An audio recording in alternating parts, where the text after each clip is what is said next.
I'm just going to give it a minute or so whilst I think what I'm going to be showing. And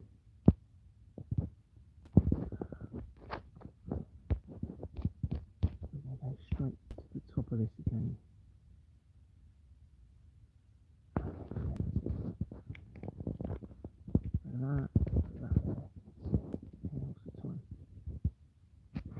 Just getting a minute. Okay, it's just come 6 o'clock, so let me just give it. I'll just do a bit of an introduction, okay, for those that haven't seen me whilst we're waiting for the numbers to go up a little bit. Hi everyone, good evening. It's 6 p.m. here in the United Kingdom. I hope you've all had a really good day wherever you are, or the start of your day wherever you are, if you're not in the UK. My name is Gary Waterman. I am a former UK police constable. I was a police constable in Kent from the year 2000 until 2006, and I transferred to Dorset in 2006, where I then resigned voluntarily in 2018. So I was in the police for 18 years, but about 3.5 years of that was on a career break towards the end of that career, or I should say the date, shouldn't I? So it's the 15th today, isn't it, of July 2026. In 2022, I started to acquire irrefutable and verifiable evidence, which is very important that it's verifiable for anybody to see, of international government fraud. But it was a gradual snowball investigation which started from people resigning within the company that I was part of, to me then acquiring documents that suggested that there were bank documents being forged by the banks themselves, and the police and the government organisations facilitating and involved in that forgery, which of course means big problems for the rest of the world, doesn't it? Because what this eventually led to is that the whole world system has been set up around this international government fraud that I identified right from the very outset, and actually has been planned going back, it looks like, hundreds of years, but it's actually now led to evidence going back thousands of years, and to actually what seems to be potentially the beginning of creation in relation to the Bereshit prophecy of 4004 BC. According to the Bereshit prophecy, the Bereshit is the first word in the Bible, in the Hebrew Bible, meaning in the beginning, and it actually tells the whole story practically of Christ within that first word. Now, it's possible that word was put there by the creator or those acting on behalf of the creator, because they knew that potentially people would corrupt the rest of the Bible. And it was only fairly recently, with the video about the Bereshit prophecy came out in 2018, which is the year that I resigned from the police. So I don't think that's going to be a coincidence in all of this. What the forgery is where the governments have been forging the incorporation documents and the register where those documents are attached for when companies begin. And of course it will be selected companies and selected individuals, and also there's been no verification of details. So this allows the facility to remove the accountability and liability, or what they thought was removing the accountability and liability, through these companies, and then giving them the ability, or to facilitate the ability, to launder money from most people. In other words, steal money from most people via tax and other financial institutions, and funnel it through into whatever agenda they're part of. And they would have been, and they have been, using international drug trafficking to do this. The crimes against children is all the way through the evidence, including the blood of the children. So this is a huge element of the fraud. Why the blood of the children? Why is this so important to them? So that has been a key element for me to try and work out the theory in relation to all of this, and how it links in with collider technology, how it ties in with religious establishments, falsified prophecies, and giving us an idea as to what they may be aiming for in all of this as well. But also the drug trafficking network is deliberate by those that are supposedly trying to stop it. The crimes against the children, the international conflicts, okay, giving them the ability to launder the money through these conflicts. This has always been, certainly in the last 200 years at least, a collaborative effort in relation to the conflicts. It's probably the same going back a lot further. I mean, all of the evidence is suggesting that potentially all conflicts and battles were involved with both sides on the same agenda, basically working collaboratively together, and using those battles to launder money and steal money from the masses, and then use that money with a select few individuals who are behind the control system of the world. So I think this has been going back for a very long time, but the evidence definitely points back to connections now going right back to, you're talking thousands of years now, all tying into this. So it's huge. Anyway, I've been submitting police reports for the last 4 years. About 50 now I've submitted. They are all being ignored. Well, there's been a crime number fairly recently reported, but I've had no emails. And on the contact, I requested that I would be emailed. No emails whatsoever. I had one missed call from an 01202 number, which may be from Dorset Police, but no emails. They're ignoring it. All of the MPs completely ignoring it. It's been sent to Andrew Burnham, but only recently an email has been sent to Andy Burnham. Keir Starmer was ignoring it. He then resigned 5 days after I sent my last email to his office, which started to make the links to the culling, in other words, the slaughtering of dolphins and whales, and how that appears to be relating to the crimes against the children. We're going to actually look at some connections made to the culling of the dolphins and the child crimes in the evidence that we're going to be looking at tonight. And Keir Starmer then resigned 5 days after I sent that. It was also sent to David Lammy, who is the positioned as the Secretary of what is he? I've forgotten now. Not the Law Secretary. Not the Secretary of Police, that's Sarah Jones. She was positioned within days of him. David Lammy, Justice Secretary. So David Lammy was positioned as the Justice Secretary on, I think it was the 5th of September last year. And I think Sarah Jones was positioned on the 6th of September last year as the Police Minister. Police and Crime Minister, I think it's called. Well, that was literally on the lead up to my staged arrest and unlawful imprisonment. I was then arrested on the 19th of September, and literally after I was released on the 1st of October, there was correspondence taking place between myself and the corrupt legal system at Inverness in Scotland. And the day after one of those emails, which was a big email that I sent, David Lammy comes out publicly and says that the government are introducing the ability to sentence people for more serious crimes now up to 5 years imprisonment, with just the judge making that decision. Now, normally, obviously, defendants would have a chance to choose a jury or to have a jury. So they tried, in timing with what was happening with me, they came out and said that they were going to potentially be able to jail somebody up to 5 years. Now, this, I suspect, was, well, it's definitely because of what I was doing. Whether they were trying to stop me through fear of getting arrested and being jailed for 5 years from going and making arrests whilst they bide their time, okay, to decide what they're going to be doing in all of this. And it could be they are biding time for this 12th of August that I'm going to be talking about tonight, potentially. There's definitely something that they are planning or they're aware of or something, because otherwise, why would you remain silent for 5 years? And they're not getting rid of me, remember. There's no, I should, in theory, if the world was evil, like it appears to be, then I would be gone. All right? I would not still be here. It just does not make sense for me to be here. Anyway, let's talk about the main subject that I was going to cover tonight, which is the Project Anchor. And I was first made aware of this on the 8th of July 2026. So these are my notes that I'm going to be showing you, and then we're going to go in through the links and verify some of the information and tell you what I've found. Now, some of these this information I've already shown in a live a couple of nights ago.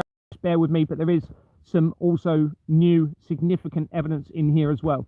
And I would advise every one of you if you can, to record everything I'm showing you, because they are suppressing my evidence. So my advice is that you record everything I'm showing you onto a device and you then re-upload it yourself, so this information does not disappear. And what I'm going to be doing is having a break every now and then. It's not going to be a long presentation, I don't think, tonight, but it will be probably at least 2 hours, and depending on how much I want to show.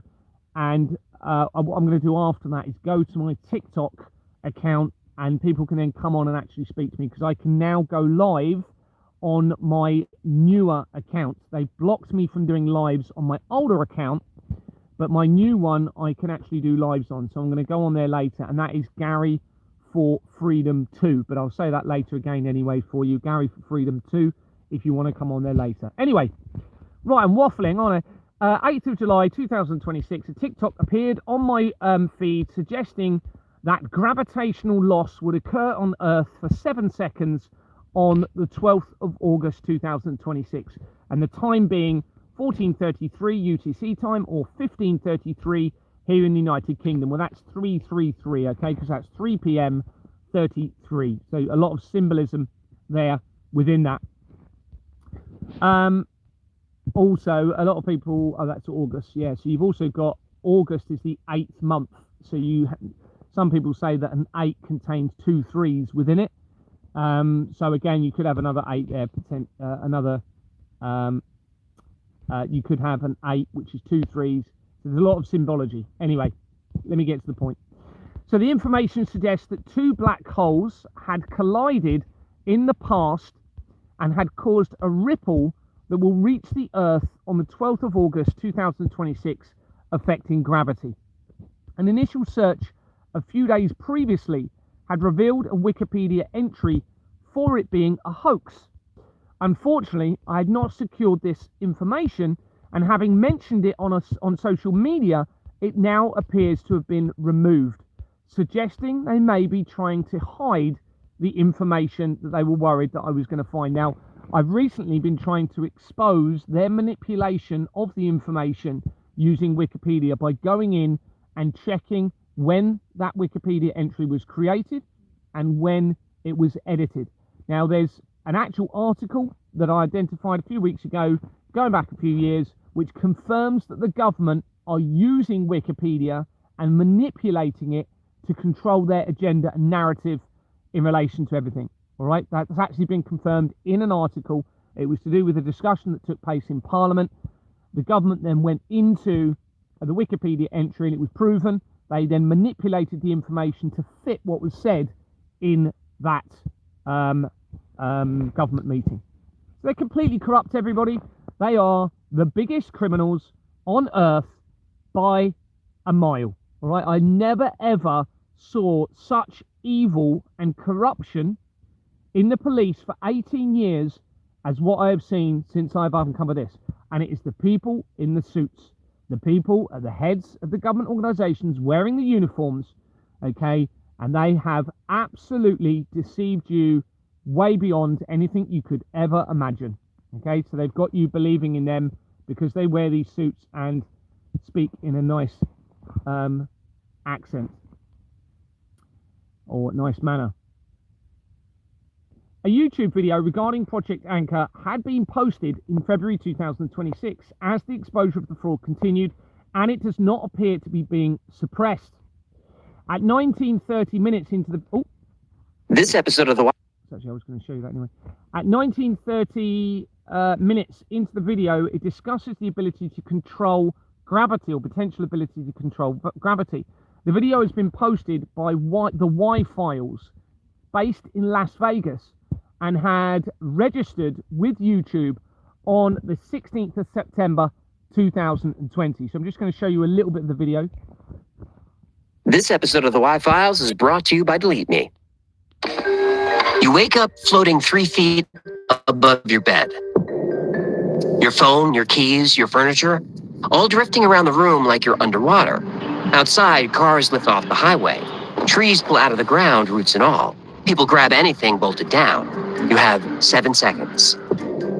That's how long Earth's gravity will be offline. After that, it comes back, everything falls, including the 850 million people who didn't grab hold of something in time. According to a leaked government document, this happens on August 12, 2026. NASA calls it Project Anchor, and they've known about it since 2019. And if you haven't heard this story, you better strap in. Okay, I'll just go quickly to 1913 again. I know some of you have seen this, but thereabouts. 1930, sorry. Wasn't it? 1930. I'm just going to go a little bit before. So massive, it would collapse into a black hole before it could make a measurement. Then there's another mystery. Gravity is weak, extremely weak. It's 10 to the 40th power weaker than electromagnetism. That's a 1 with 40 zeros after it. Want to see how weak gravity is? Pick up a paperclip with a small magnet. That tiny magnet is overpowering the gravitational pull of the entire Earth. Physicists call this the hierarchy problem. Why is gravity so different from other forces? We don't know. What we do know is that gravity varies slightly across Earth's surface. Hudson Bay in Canada has a gravitational anomaly. Objects there weigh about 0.004% less than normal. Less gravity in Canada, huh? That explains curling. They're basically cheating. The Indian Ocean has a geoid low, where sea level is 106 meters lower than the global average. These aren't gravity turning off, they're mass distribution effects. Less rock beneath those areas means less gravitational pull. But they prove something important. Earth's gravitational field is not uniform. It can be stronger in some places and weaker in others. That raises a disturbing question. If gravity can naturally vary, even by tiny amounts, could it be artificially manipulated? Well, the US government thinks it can. The military has been investigating this question for almost 100 years. Classified reports from Lockheed, Boeing, and the DoD all reference the same goal. Just in relation to those companies you've just mentioned, all involved in the fraud, massively linked into the crimes against the children. Lockheed goes straight to Exporn Manor, where my investigation is. Same companies incorporated Exporn Manor Freehold Limited, where my investigation began, as one of the Lockheed companies. And they are linked into my families as well. Okay, those exact weapons companies, Lockheed and the other ones that you've just heard, are all connected together and linked to everyone around me and my families. Okay, so just want you to make you aware of that. Gravity control, and whoever controls gravity controls the world. Great, so let's look at this person in the video. There was something, what was it I was going to say? I can't remember now. Anyway, the Y-Files TV series from 2020, and this is the person or the video that we've just looked at. The Wikipedia for it there, you can go and search that. Andrew A. J. Gentile, born 1972, is the creator, writer, and host of the Y-Files, okay, that you've just seen, a highly popular YouTube channel and reality TV show that investigates aliens, cryptids, and government conspiracies, alongside his animated Goldfish co-host, Hecklefish Moriarty. Now, Moriarty, I think, links to the Illuminati, so bear that in mind when we move forward in this. Background and tech. Born in New York City, he is a Mensa member and has a background writing software for government agencies, everybody. All right, so let that sink in. So we're talking about government conspiracies. He's actually linked to the government. Okay, he's been writing government software for government agencies. So in other words, we can't believe a thing that's being said. Okay, entrepreneurship. Prior to the channel, he and his brother, Gino, co-founded the cannabis delivery service, Speedweed, in Los Angeles. You could not write this, could you? Right, now, this has only come from a search, so presuming that information is true, that now tells us that there's a corrupted drug network linked to this website and this video and to the government. And you'll know what I've been saying over the last few months, that the international drug trade is being run by our government organizations. Okay, it's a problem, reaction, solution, criminal network that they're involved in. They don't want to resolve the drug addictions or the alcohol addictions or any of the old world's problems, because if they do, they can't launder and steal more money from you via tax and say, we need more money because of this problem, because of that problem. All right, they're behind most of the world's problems. And now you have, if this information is true, and I am going to be doing a little bit more research, a suggestion that he is linked into the drug trade. Now, look, this is all about what I've been talking about. The moral conscience being removed means that you are separating from the creator, all right? They are behind the separation of the creator. Half of them probably don't even realize what they're doing is wrong because they are not thinking clearly and rationally. And if they're all on drugs, of course, running the world, then we've got a serious problem, all right? Because they are not having moral conscience as the foundation in running that world, which means it is a recipe for disaster. We're just going to be heading towards destruction, whichever way you look at it. So, Media Center, he has produced and written for several other series, including The Naughty Show and Stoned Science. Science obviously relates to the collider technology as well. A search for Andrew Gentile, which is his name, born 1972, Company's House, so his exact words, Andrew Gentile, born 1972, Company's House, through Google, revealed a document for the Institute of Institute of Welsh Affairs 20th anniversary. Now, let me just get the images up there with me. Do I have it? Yeah, I've got it here.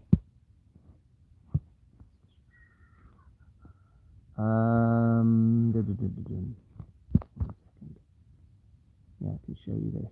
It was here. Okay, so you can see this is where I've just screenshot it to secure it. I've typed his name in at the top, and about 4 entries down, it has this: Welsh Horizons across 50 years. Now, those of you who've been following my evidence will know how critical Wales is and how it appears to be tying in with a deception surrounding Christ, the crucifixion potentially, the 10 Commandments, and even Adam at the beginning of creation of humanity, where he may have been buried in all of this, okay?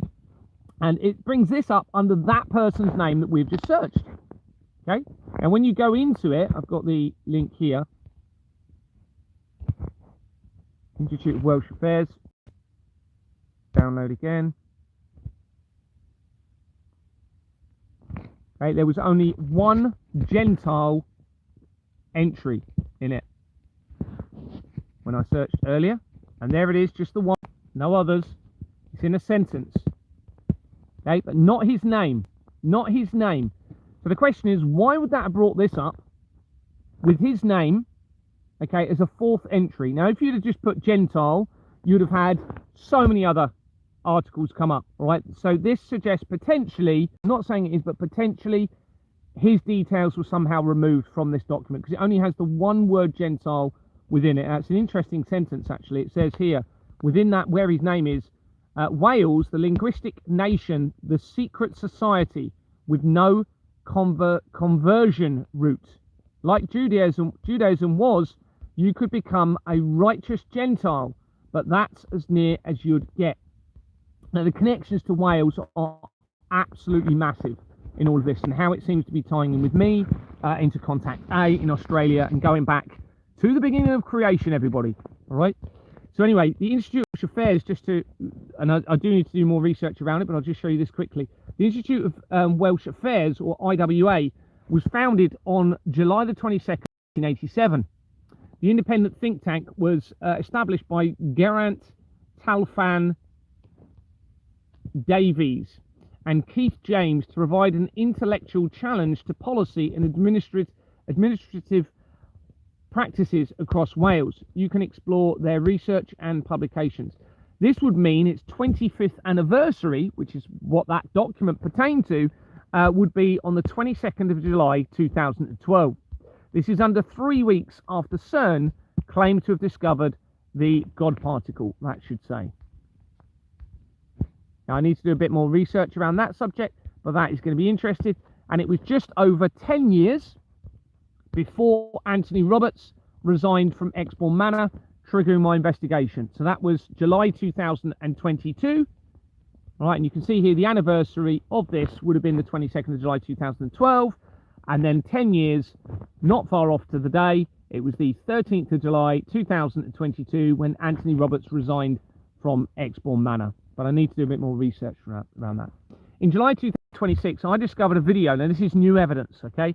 I discovered a video that appears to have been posted by a company called Astrum, formerly Astrum Space, on YouTube in March 2026, so this year, and claiming that the two black holes had collided on the 23rd of November 2023, as I escalated the exposure of the fraud. The YouTube account had been created on the 9th of October 2013, 2 months after the movie Gravity, all right, a movie called Gravity, was actually released that we're going to be talking about in a moment. Okay, and it's also not long before my birthday. I'm going to show you a little bit of this video, and it's got a huge following. Well, I say on the 23rd of November 2023, scientists at LIGO detected a tiny subatomic signal, the final echo of a cataclysmic event. Somewhere halfway across the cosmos, two black holes had collided with incredible force. This epic crash sent ripples through the universe, powerful enough to be picked up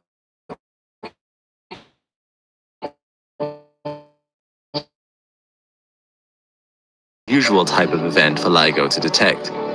But what was unusual is that neither of the two black holes involved in the collision should even exist, according to our current models. They fall into the so-called mass gap, a range of black hole masses that, as far as we know, are impossible to create.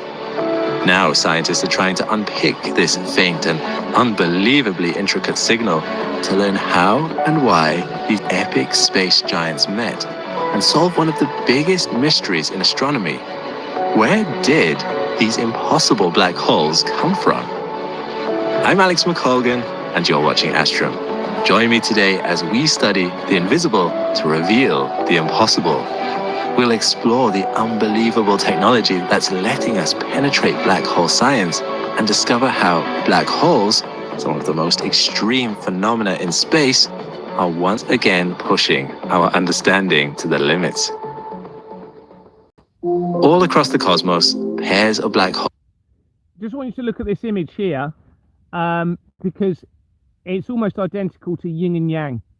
Okay, now yin and yang has already linked via company's records to myself and Contact A via the research on Company's House. This looks like yin and yang. If you look at this, the first bit, are locked in a gravitational dance. Over billions of years, their orbits gradually tighten, bringing them closer and closer until finally they collide. On impact, the two black holes merge, but in the process, something new is born. One brand new, even more massive black hole. These epic collisions are intensely powerful, releasing many times. Anyway, you can go and research that if you like, but this company has got a huge following. Well, Company's House shows that Astrum Limited had been incorporated in 1998, and it has a registered address in Bourne Valley Road, Poole in Dorset, which is close to Exbourne Manor, where my investigation began. Let me just get rid of that, it's going to annoy me. Exbourne, close to Exbourne Manor, where my investigation began. This address had been added in August 2019, the month of Jeffrey Epstein's apparent arrest. Now, remember the previous video? Apparently this black hole, the Operation Anchor was identified from 2019, according to the first video. But this is the same month that Jeffrey Epstein was not arrested.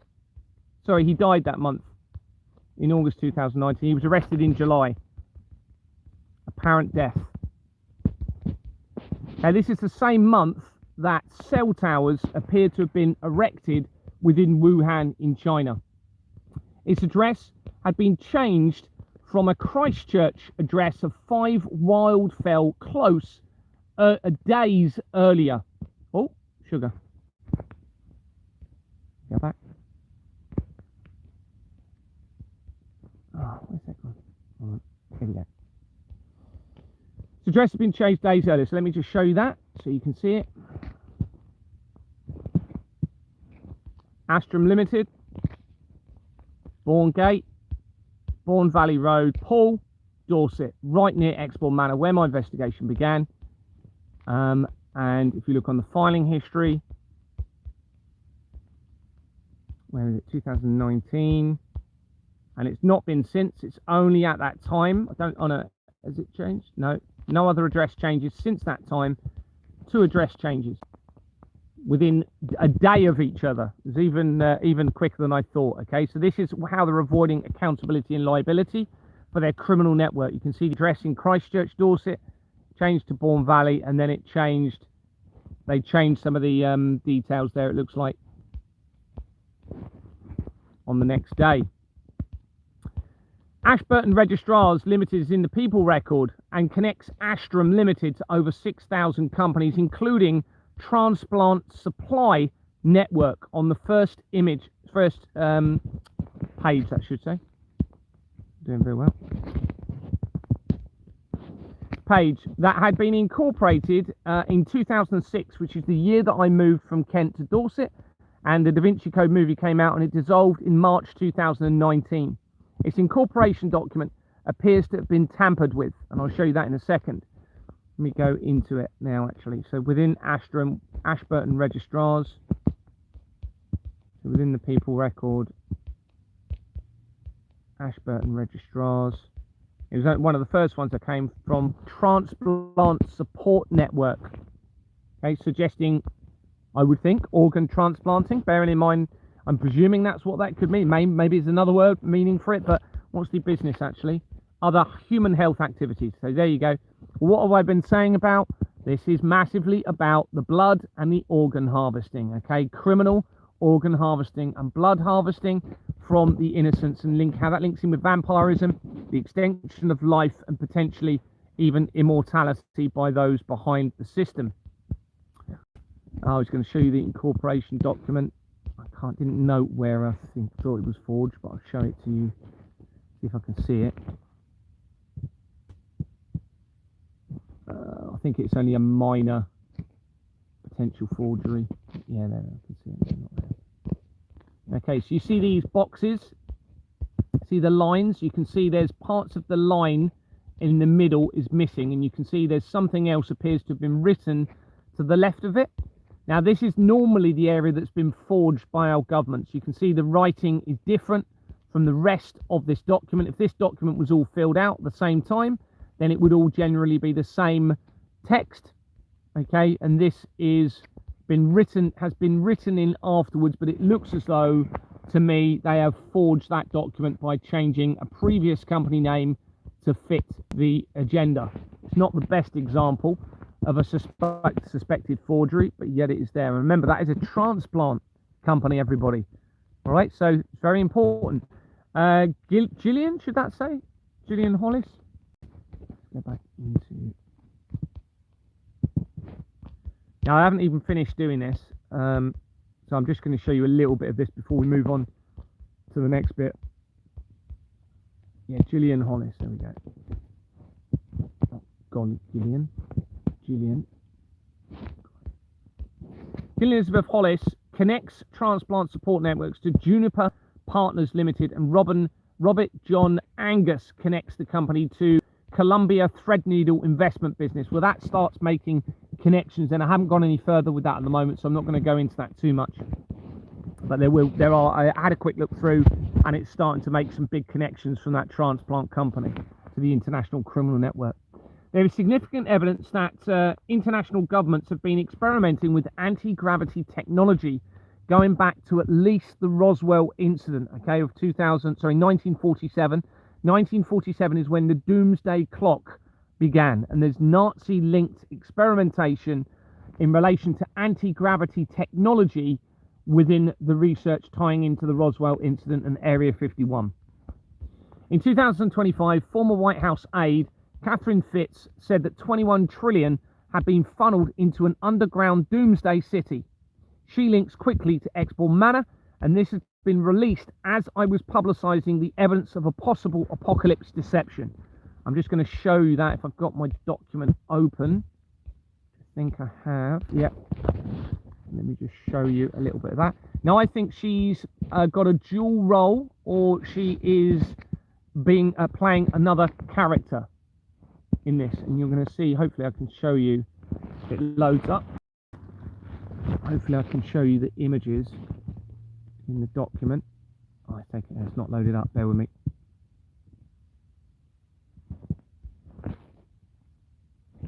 Right, fits. Here we go. Okay, so here you have two people who I believe are twins or the same person. One of them was a former CEO for the Podesta brothers, okay, called Kimberly Fritz. Almost identical, isn't it, to Catherine Fitz, okay, which we'll come to in a minute. I believe they're the same person or a twin. So Kimberly Fritz was the CEO for the Podesta brothers company. She then founded Cogent Strategies in 2017 after Donald Trump was positioned. Company's House records show that a Cogent Strategies International Limited was incorporated in 1993 and dissolved in August 2019, the month after Jeffrey Epstein was arrested and the same month he supposedly died, and cell towers were erected in Wuhan, China. The company connects immediately to the fraud by Stephen Mabber and Brian Reed, linking to the research of Gerald McCann and the main currency producer, De La Rue. I suspect Kimberly Fritz is either related to or possibly even the same person, identifying as Catherine Fitz, who previously worked for the Bush administration and in March 2025 provided information suggesting the US government had funneled $21 trillion into an underground doomsday city, and it connects immediately to Exborn Manor Freehold Limited, as shown elsewhere in the document. There is significant evidence showing that multiple identities are being used by those implicated in the fraud, and information suggests that multiple roles are possibly being played by the same people. So here's an image again, and you can go and look at a bigger one. I believe that's the same person. It's not very good on here because it's within my document. So here's an article, unless they've removed it in relation to the former Podesta employer. Now remember, this is as I was exposing false apocalyptic deception. Catherine Fitz comes out and talks about, there you go, there's the image of this isn't Catherine Fitz, this is the Podesta brothers link, former Podesta Group CEO. Okay, so you can go and read that and check on. It's what I've been saying. And then, what's the other article here? Cogent Strategy, I'm not going to go into that at the moment. Cogent Strategy Limited was incorporated in 2014 and connects immediately to the fraud and the World Trade Center disaster and the paedophile information exchanged by companies made simple on its incorporation document.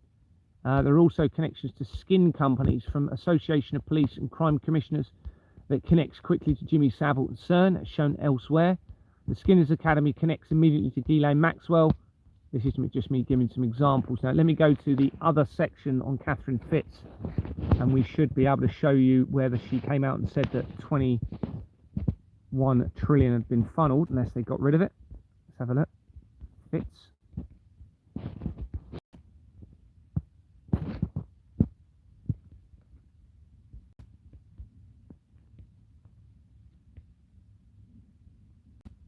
Okay, I'm going to I don't know if this video, actually I could play you the video I did previously, can I?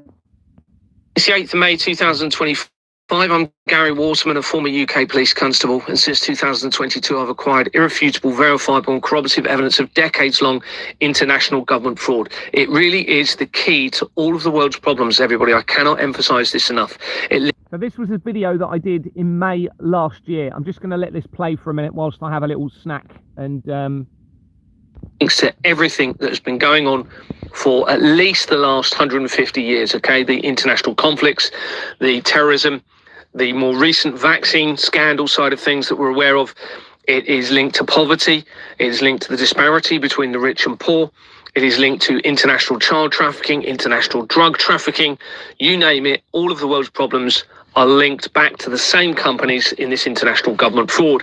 And as you know, hopefully you've seen my videos, at the moment I'm in the process of researching CERN, the Hadron Collider, and the evidence being acquired from that shows that it is very central to their primary goal in the funneling of the money that they are defrauding from the public. But as a sideline, I just want to have a look at this with you. Now, some of you may have seen these articles from the last few days about a whistleblower claiming $21 trillion has been used and defrauded from the public, it sounds like, to pay for underground cities. And here's some other articles. You can see these were 2 days ago, and one at the bottom there, 8 hours ago. Going into one of the articles here from the 3rd of May 2025, you can see here, it says former Bush housing official claims government spent $21 trillion building an underground doomsday base. Now, bearing in mind, I'm in the process of releasing my evidence in relation to the doomsday clock, okay? So they'll be watching everything I'm doing and how the doomsday clock ties in to everything that we're looking at, including CERN, importantly, okay? Further on in the article, it says a former housing official who worked under President George H.W. Bush has made an astonishing claim that the US government spent years funneling in money into the creation of a secret underground city where the rich and powerful can shelter in the event of a near extinction event. Catherine Austin Fitts, who served as the Assistant Secretary of Housing and Urban Development for Housing between 1989 and 1990, okay, so these dates are fairly important. That is when the Gulf War was in 1990. And those who followed my CERN evidence will know that that links in relation to the World Wide Web creation in 1990. It was actually 1989, and goes through to 1991, which is when Terminator 2 Judgment Day movie came out, which is all very relevant. Anyway, it said, moving on, it says, made the shocking allegations during an appearance on former Fox News host Tucker Carlson's podcast. Although, by the way, he's not responding to my attempts to contact him a few months ago. Although there is no concrete evidence to support her claims, Fitz 74 is originally from Philadelphia, cited research by Michigan State University economist Mark Skidmore, who released a report in 2017 stating that he and a team of scholars had uncovered $21 trillion in unauthorized spending in the Departments of Defense and Housing and Urban Development for the years 1998 to 2015. Now, if true, this will unquestionably be related to the international fraud on Companies House that is being exposed. But that is not being mentioned. And this is very important. Let's look into this a bit more. According to Wikipedia, Catherine Austin Fitts was born in 1950, is an American investment banker and former public official who served as managing director of Dillon Read & Co. I'm going to come to that company later. And during the presidency of George H.W. Bush as United States Assistant Secretary of Housing and Urban Development for Housing. Now, housing is a huge part of this international government fraud. Okay, remember, this is how I started to uncover the evidence. It was from a company that I was part of, which was a freehold company relating to real estate or property. Reading on, it says she has widely written and commented on the subject of public spending and has alleged several large-scale instances of government fraud. At the top there, you can see that she earned an AA degree from Bennett College in 1970, the year before the World Economic Forum was started, and a BA degree in history from the University of Pennsylvania in 1974. After graduating, she briefly worked as a bartender until one of her customers, who was a director of admissions at the Wharton School, encouraged her to pursue graduate studies. She received her MBA from Wharton in 1978. At the bottom there, you can see information in relation to Dillon Read & Co. that we're going to come to in a minute. Further information about her says, in relation to the US Department of Housing and Urban Development, during the 1988 United States presidential election, Fitts worked on the campaign of George H.W. Bush, and was appointed Assistant Secretary of Housing and Urban Development for Housing in the Bush administration, where she was charged with repairing and the department's reputation in the aftermath of the savings and loan crisis. Among her initial observations upon taking office was that the department had a $300 billion portfolio of mortgage insurance, but only employed one certified actuary. The reforms she announced included a plan to sell government foreclosed homes at a 50% discount to non-profit organisations to operate as rentals. Just at the bottom there, it says she resigned her post in 19... I'm just going to skip forward a little bit. Presumably I can skip forward. I'm just going to go to the Companies House bit. Oh, why is it not letting me? Is that going forward? Yeah, it's going forward. It's just where I'm talking about. It mentions Donald Trump there. Fraud, huge deception. He is not your friend, no matter what you think. He is not. Just go a bit further forward. I do like to talk, don't I? There we go. What's this bit? And this appears to be her. And it talks about other companies that she's worked for. So she's a publisher of the Solari Reports, the managing member of Solari Investment Advisory Services LLC and C Lane Advisory LLC. Catherine served as managing director and member of the board of directors of the Wall Street Investment Bank, etc., etc. So I've contacted her, and you can see here, this is my email address where I've filled out the form to contact her, saying I'm a former police officer, fraud deliberately facilitates serious crimes. And at the bottom, I'm not going to show it, I've put my mobile number, my WhatsApp number for her to contact me. So a quick bit of research in relation to the company that she used to work for. Dylan Reed brings up this. So obviously the question is, if she's trying to expose this corruption in relation to the fraud and this 21 trillion, why isn't she willing to expose Companies House? On Companies House, when you search it on Google, and it links straight to the fraud. I recognise the address as 85 Portland Street, is linked throughout the fraud. On the incorporation documents, you have Dylan Reed Capital Ltd, of an address in the Seychelles, a tax haven. This is the company she used to work for. You also have a company of Strategic Development Corp. And when you research Dylan Reed separately within Companies House, it brings up these. Dylan Reed Capital Management UK Limited, dissolved in February 2012, the same year as the Higgs boson or God's particle was created by CERN. You can see the various different company names. And the second one down, you can see the name changed in July 2000, before the World Trade Center disaster, and changed its name afterwards in 2002. Within the selection of documents on the filing history from the 1st of January 1995,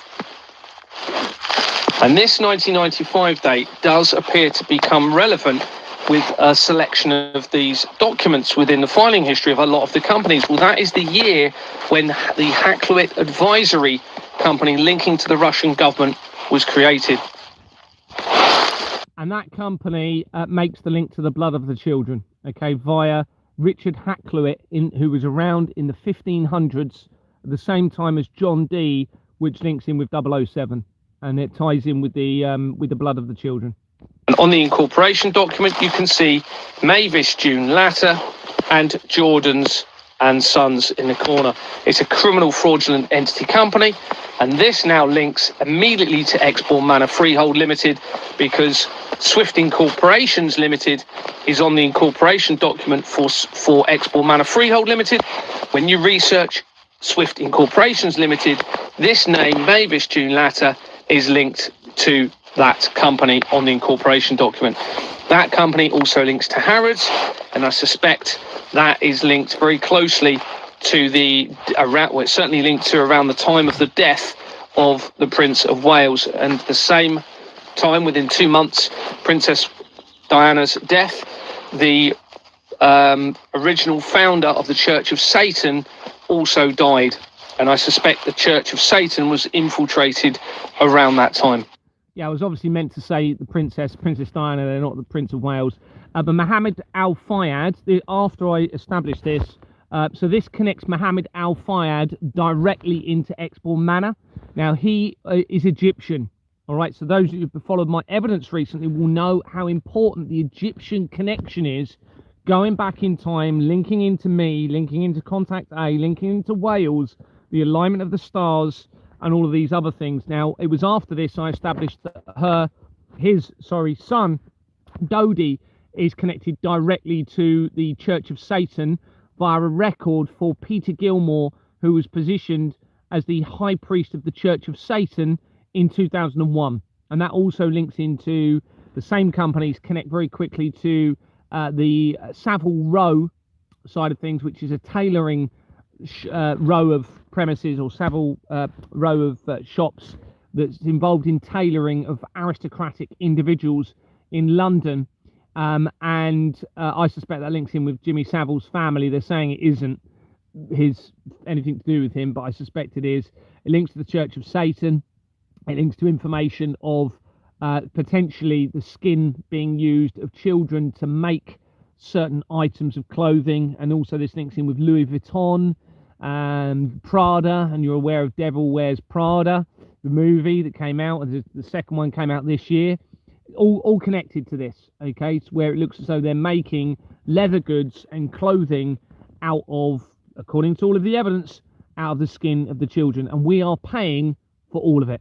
We are paying for these children, it looks like, to be skinned alive, okay? And we have been for a very, very long time. And this all links with the culling of the dolphins, etc. And there was something else I was going to say with that. There was something else. It links in, so that those exact same companies connect to the Chillingdon murders via their father, who was a Russell surname. The Russell surname links into the international drug trafficking network, okay, via Russell and Company, which then links into the colonization of Northern America, tying in with Kurt Russell, who is a descendant of Jason Russell in the battle of the colonization of Northern America, which stemmed from Hampshire in the south of England. And that's why they called New Hampshire New Hampshire. It was after Hampshire in England where the currency production began with portals in 1711. It also connects to the Nicola Bulley case. This is the same links to the Church of Satan I'm telling you about via this, also links to the Nicola Bulley case. On another part of the document, just to confirm Jordan's and Sons, a quick search of the other company that she founded shows these results. Hamilton Securities Limited PLC, Securities Limited, started in 2018, real estate agencies, and going in through some of the registered directors. You have this person, Andrew Sidders, that links to Salisbury Securities Limited, dissolved in 2020, August, okay, a key time for around the COVID inquiry. And you can see the address here, 45 King William Street. This address features throughout the fraud and makes reference, of course, to the royal family, who are massively implicated. It's an old company, started in 1924, changed its name in 1985, the same year that Swifting Corporations Limited was incorporated. You can see it states it has a previous company name of Samuel Sidders and Son. I'm going to get back to, you get the point, but there's basically evidence connecting Catherine Fitz to this, okay? So let me go back to the stuff that we were looking at.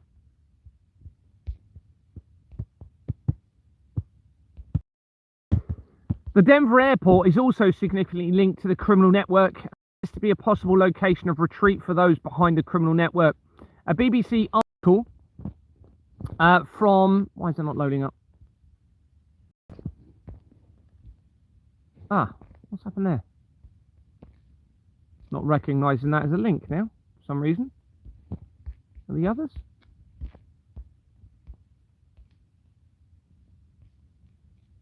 That's annoying. It's not recognizing the links. It's probably something they've done to stop me showing you the evidence. That's the first time that's ever happened. Oh no, you've got the links up there. That's interesting. Okay. All right, well, I might have to just copy and paste some of these in as we go. Don't know why that's happened. Let me come out of it and go back in.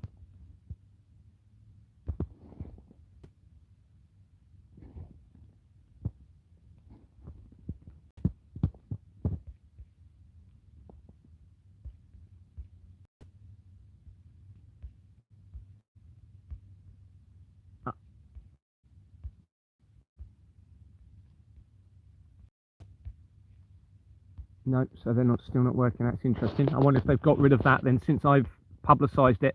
So we'll check that in a minute. I'll copy and paste it in. They've got rid of it. That's very interesting. There is significant evidence. Oh, where are we? Said that. Yeah, BBC article. Let's see if this works.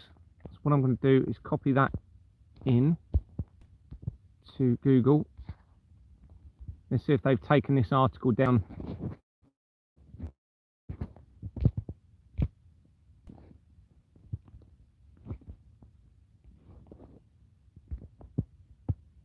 No, that's weird. They might have altered it. Was it possible they might have altered it? And that's why the link doesn't work? They've taken his name out or something. Anyway, I'll show you the article. What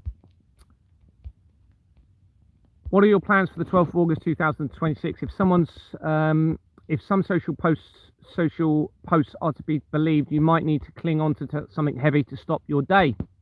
Stop your day being ruined. A conspiracy theory has been building online that the Earth's gravity will stop working for 7 seconds on that day due to activity related to black holes. It is allegedly linked to a program by the US space agency NASA called Project Anchor, with claims on some of the posts. As part of the project, almost $90 billion have been spent on trying to prevent the massive problems a brief loss of gravity would cause.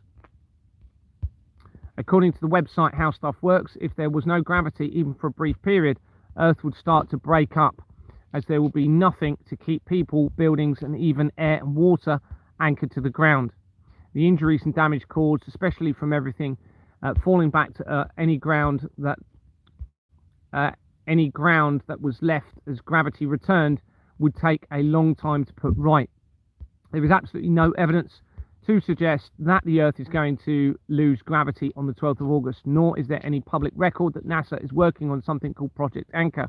This is an example of disinformation that has been spread on socials in an attempt to put fake news there. It may be that someone wanted to discredit NASA by publicizing incorrect stories about them. Posts by those who believe that stories are stories and shared it themselves are an example of misinformation. BBC Bitesize, other side of the story, contacted Jodrell Bank and Cheshire Observatory, famous for the huge radio telescope, to find out more about the Earth's relationship with gravity. Education officer Lexi Southern explained objects have a pull of gravity because they have mass. The larger the object's mass, the larger its gravitational pull. The sun's gravitational pull, then it basically goes on. He says it's impossible, okay, that it could actually happen. Well, when you go into his records, I'd heard somewhere that information was apparently leaked in relation to this in 2014.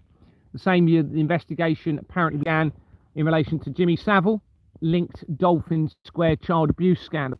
There is no apparent record for Lexi Southern, but Lexi Trading Limited had been incorporated on the 13th of August 2014, 2 months before the Dolphin Square investigation and 12 years almost to the day before the Project Anchor event. So let that just sink in. So the guy within that article, okay, can't say it's definitely him, but it's the same surname as that person. Let's just see if this works, or have they removed this company? Interesting why that is not highlighted for me to be able to click on it. It definitely was before, because that's how I showed it previously. Let's see if they've removed it. No, so it's still there. So you can see here, August 2014, it was created.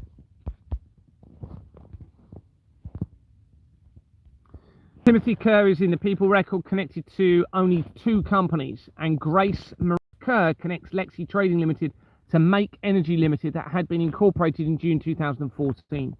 Timothy William Kerr connects Make Energy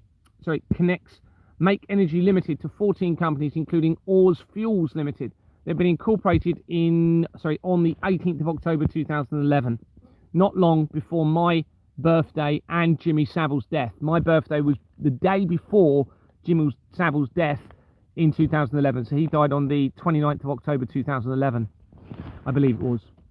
Now that actually, they've then changed the information of the death of and I think it's for this reason, of the death of the founder of the Church of Satan, Anton LaVey. If you go and read about that, you will see that his birth certificate and the family raised this is different than the date that he actually died. Well, he died around the same time, not the same time in the not the same year, but he died on the same day or around the same day. I can't remember without going into it, as Jimmy Savile. Okay, which was it, but he died in 1997 within 2 months of Princess Diana. So I suspect they realised if they don't change it, it's going to draw too much attention to Jimmy Savile's link to the Church of Satan, and we know that Jimmy Savile was almost directing and instructing the royal family. Right, there's so much evidence to suggest that he was actually guiding the royal family on everything. Roy Robert Orr connects Orr's Fuels Limited to Island Air Ambulance. They've been incorporated on the 30th of September 2009, the day after the Royal Foundation of the Prince and Princess of Wales and the 55th anniversary of the foundation of CERN. So basically, literally the day after, this is the day after the Royal Foundation, the Prince and Princess of Wales, was incorporated, and the day that that was incorporated is 55 years to the day of the and that links to me in Genius Film Partners 2 on the incorporation.com of the Royal Foundation of the Prince and Princess of Wales, and that links to my favourite movie, Terminator 2 Judgment Day. He dissolved on the 27th of April 2012, 8 days after a meeting appeared to take place with Jeffrey Epstein, Stephen Hawking and CERN scientists. Air ambulance companies make critical connections throughout the criminal network and link to my dream of the CERN control panel, or the dream that led to the control panel of CERN. August 2026 is 10 years since a ritual appears to have taken place at CERN. So remember, it's the 12th of August this year that Project Anchor relates to. That's 10 years to the same month since the ritual took place at CERN, and also and that was at the Shiva statue, which represents creation and destruction. So it's the same month 10 years later, and it's also the same month 10 years later when the Olympic Games took place in Rio de Janeiro, overlooked by Christ the Redeemer. And in 2016, a new black pope was positioned in the Society of Jesus. This is the same year, oh, bear with me, spelling mistakes.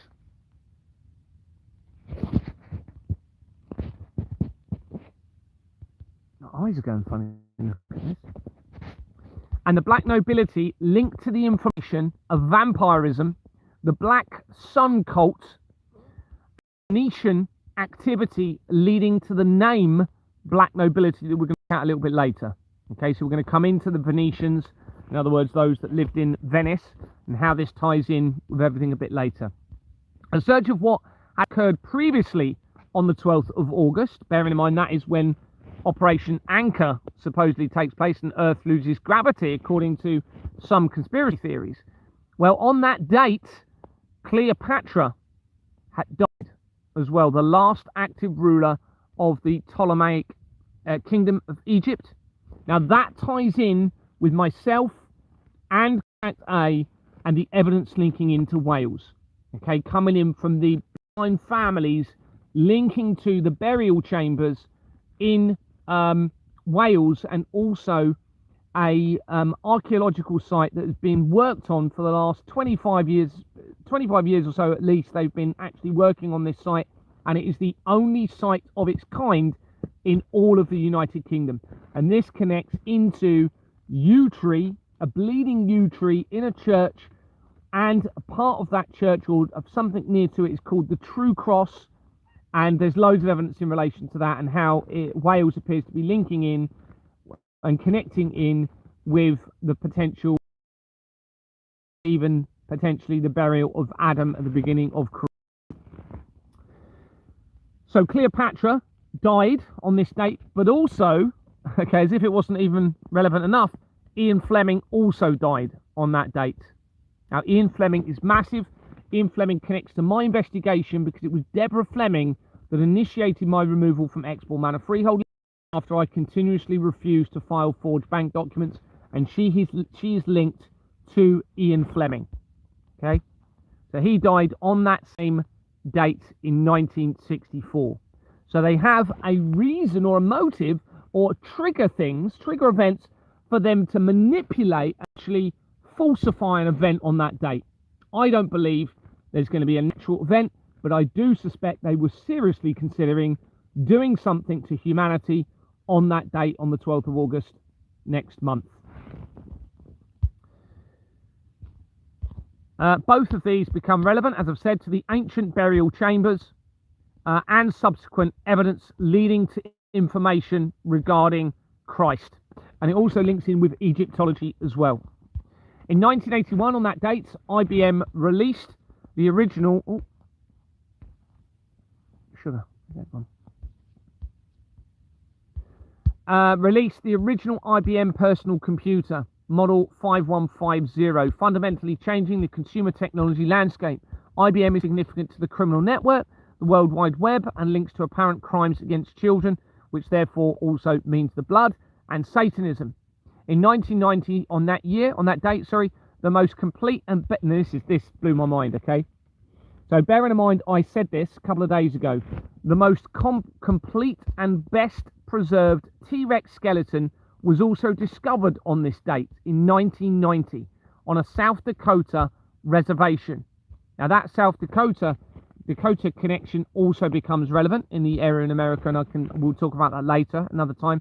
Significant evidence suggests that dinosaurs and the asteroid, along with other extinction events, may have been a deception. The day after publicizing this information, an article appeared on the BBC of a T-Rex,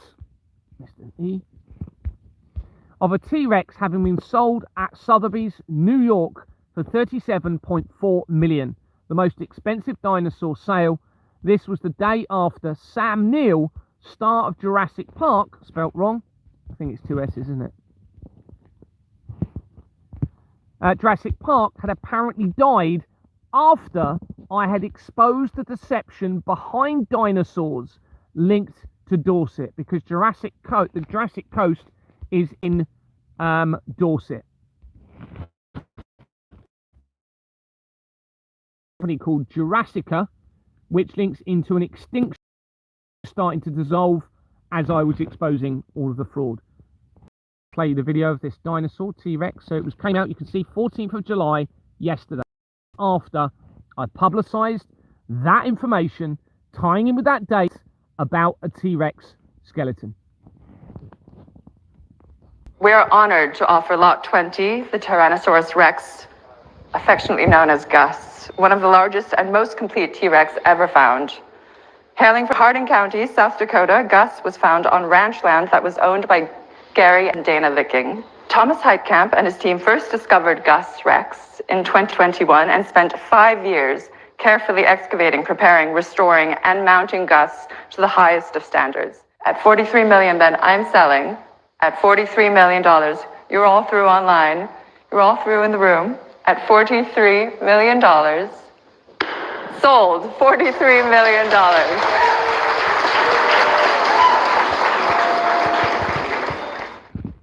I doubt very much that's even a real dinosaur, and I'll be doing some research surrounding this because it is going to become relevant. What was I going to say in relation to that? Yeah, let's go on to the next bit.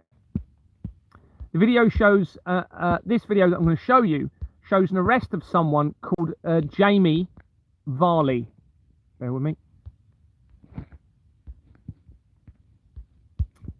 Signifying its importance, which I'm not going to disclose the reason, but I'm just going to show you this video, and then later you will hopefully realise why this is important. This is somebody that was, where was the article? June, so it was this year. It says, in the months after he adopted Preston Davey, Jamie Varley's Instagram account painted a picture of a loving family life, but the reality was far more twisted and sinister. Preston was subjected to months of horrific physical, sexual and emotional abuse at the hands of Varley, who was trusted to take care of him. Now, this surname, Varley, becomes critical in the evidence, how it links into me. There was I can mention this side of things. So there was a stabbing incident when I was in the police in Dorset. Within 2 weeks of me becoming a boyfriend of my wife. It was all staged, the introduction to my wife. So there was a stabbing involving somebody called Varley. Okay. Now, this is the same surname, and this becomes relevant, which I'm going to disclose a bit later, another time. But look at the video of him seemingly being arrested, and notice what he's wearing on his top and how much they focus on it. I can't. No. This is not happening. This is the Lord. This is not happening. Lord. I can't. No, please. I know. Jamie, come on. No, I Jamie, can't. Please kill me. Please. Jamie. Please. Jamie. I can't. Please be there for me. No. This is not. Jamie. No. Jamie, look at me. No. Jamie, look. That is deliberate, everybody. Right, that is meant, I believe, for me and for the evidence that I'm uncovering.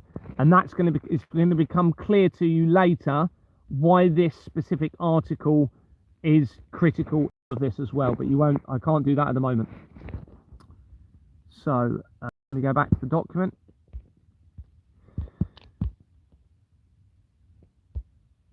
Oh yeah, this is interesting.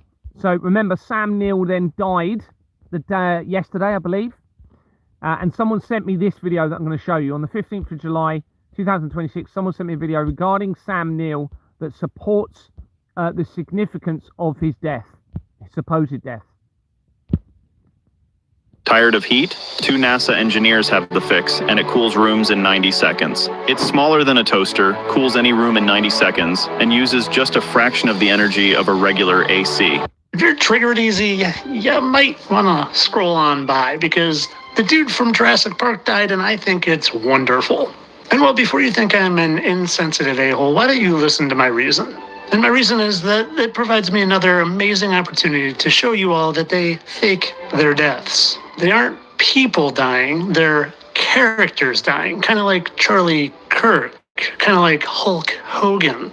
They didn't die, the characters died. Character assassination. See if you can follow along. Happy 33rd anniversary to Jurassic Park, just this year. But not only that, the lead role in it just died. When he just happened to die 33 years and 33 days since the release of that movie, his most famous movie of all time. And well, you might be asking, what's the significance of 33 years and 33 days? And I'm so glad you asked. And this might come to news to some of you, but the Bible, it talks about 1/3 of God's angels rebelling, the fallen angels. And if they fell, where did they fall to? Earth. And well, 1/3 that fell equals 0.3333. Kind of like the amount of years and days since Sam Neill was in his biggest movie. And you want to see something interesting about Sam Neill? Well, S is the 19th letter in the alphabet, and N is the 14th. 19 plus 14, it's 33. And like this guy before him, it's a character assassination. What's his name again? Oh yeah, Charlie Kirk. 3 is C, 11 is K. 3 times 11 is 33. And this guy, Hulk Hogan, H is the 8th letter of the alphabet, H, or 8, or 3, 3, 3, 3. And you might not realize this, but mythological and theological texts talk about how fallen angels are believed to take on human form and disguise themselves as humans. And like I keep saying, it's a character death. No one died. This fallen one killed off this character, but he's many more. And well, you can shapeshift a whole lot of things, but well, scars, they're damaged tissue, and you can't shapeshift those away. And I just want to show you that one there and that one there. And well, let's see who the first one belongs to. Oh, that's Sam Neill, and oh, that's Dennis Quaid. Dennis Quaid, who I've done a video on, comparing him to one Ronald Reagan. You know, the 80s president. Well, here's old Ron's wife, Nancy, and here's Dennis's wife, Meg Ryan. We'll get back to them. Because first I want to go back to these lip scars. There's one, and there's two, and do you see that third one over there? Well, this is Sam Neill, and that's Dennis Quaid. And who do you think that one's going to be with that scar in the exact same place? Do you think it's going to be old Ron Reagan? Oh, look at that. Of course, all this for entertainment purposes. I don't really think Dennis Quaid is Sam Neill, is Ronald Reagan, is Arnold Schwarzenegger. That's ridiculous. Entertainment only.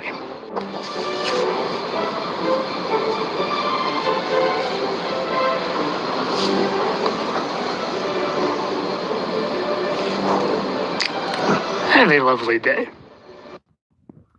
Quite interesting. When the sofa's cooling, but the floor looks up. So loss of gravity would cause, in theory, people to lift into the air.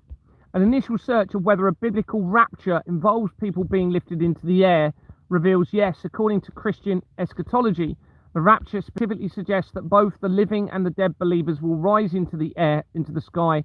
The concept primarily derives from the Apostle Paul's writings in 1 Thessalonians. The living join them. Believers who are still alive will be transformed and caught up. The literal Greek harpazo, which gave us the word rapture, into the clouds. Now, interesting, isn't it? What's the name of the dinosaur? Is it called a rapture? Raptor. It's a raptor, isn't it? That's interesting. Even really think of that, where I position this straight after Jurassic Park. You have a raptor. I think they're called raptors, aren't they? Coincidence? I doubt it. Anyway. Meeting in the clouds, seeing both groups will physically meet Jesus in the air to be with him forever. Compass House shows Project Anchor Property Limited have been registered on the 24th of October 2023 as I exposed the fraud and 4 days before my 46th birthday. Its registered address of the Isle of Man, a tax haven location, is in a text that I had not seen previously. It was not in bold, whereas normally it is in bold. I will come back to this shortly because it becomes relevant. The registered officers have been blocked and significant people of control changes were made in October 2025 after I had been released from prison. Philip Ulmer is on the incorporation document. This is really weird. Why is none of this? I'm going to have to copy and paste it again. Oh.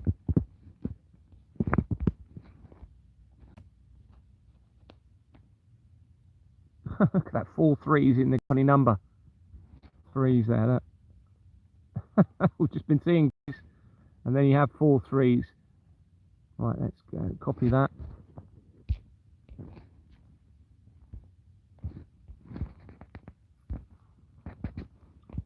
Project Anchor Incorporated 2023, as I was starting to expose the fraud just before my birthday. The Isle of Man offshore tax haven location. People have been blocked. You can't see the directors, so Companies House are not even doing what they're supposed to. They're trying to hide the information. And here you can see previous names have been. So these are the significant people and companies of control. And you'll notice Project Anchor Property LLP that we're going to come to in a minute. 23rd of October 2023.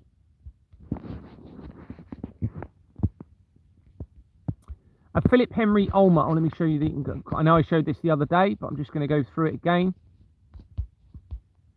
And then we'll come to some new evidence in a minute, shortly. On the registration, you'll see a Philip Ulmer. Isle of Man address. Philip Ulmer. Okay, Financial Conduct Authority, who obviously are completely compromised by this. Interesting, you have an address in Elstree there, so that's very likely going to link in with Elstree Studios, which makes critical connections back to myself. And Temple Manor, that's very close. I think that's going to be one of the same addresses.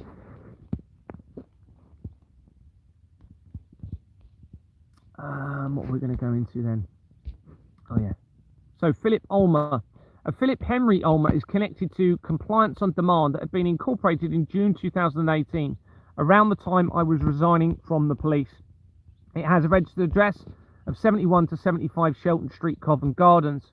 The Shelton Street address makes important connections throughout the fraud, as shown throughout the document. This includes to the research of Stefan Hervé, who was the judge in the inquiry into Princess Diana's death. That was the Paris judge, the French judge, okay, is connected to that. Angela Rayner, positioned as the Deputy Prime Minister in 2024 as the exposure continued.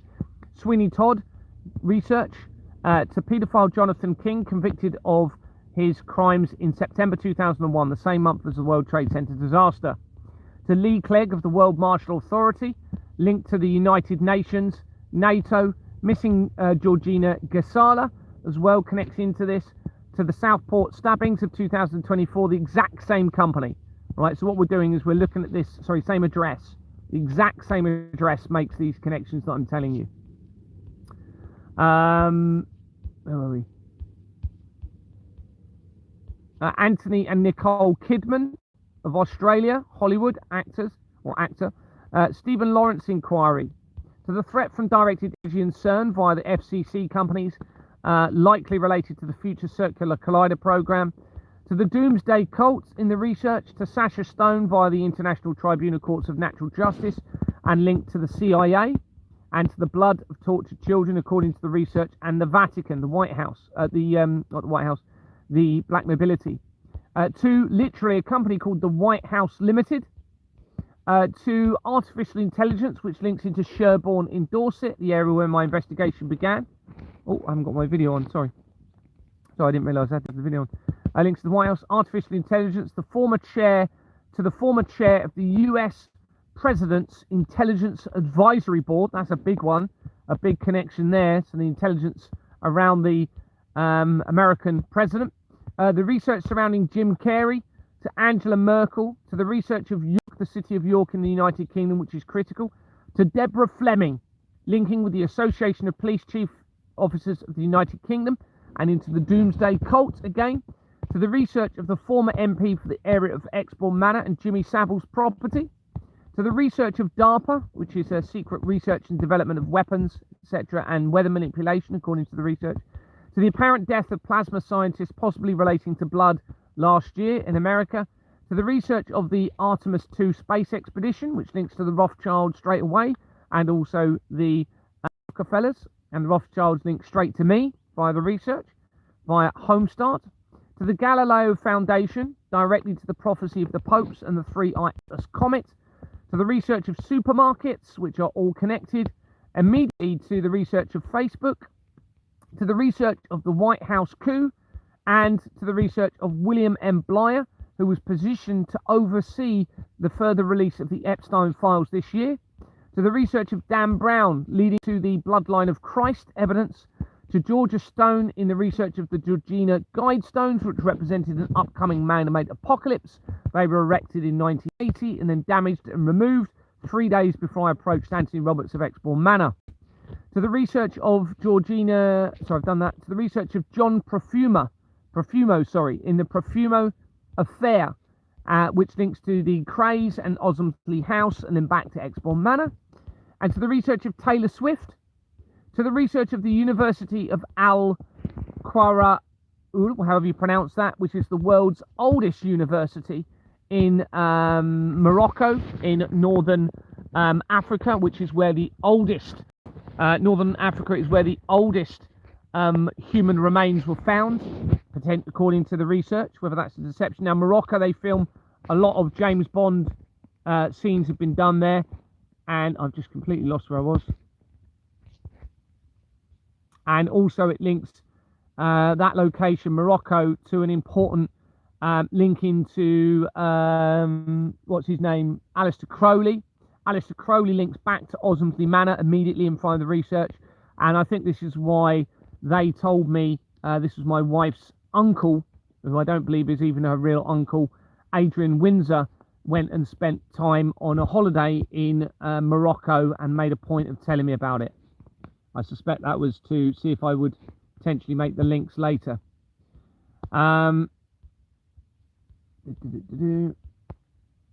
mentioned that. Galileo, Freeman Fair, Taylor Swift, Oldest University. Yep, to the that's coming in from the research of the Corpus Clock and the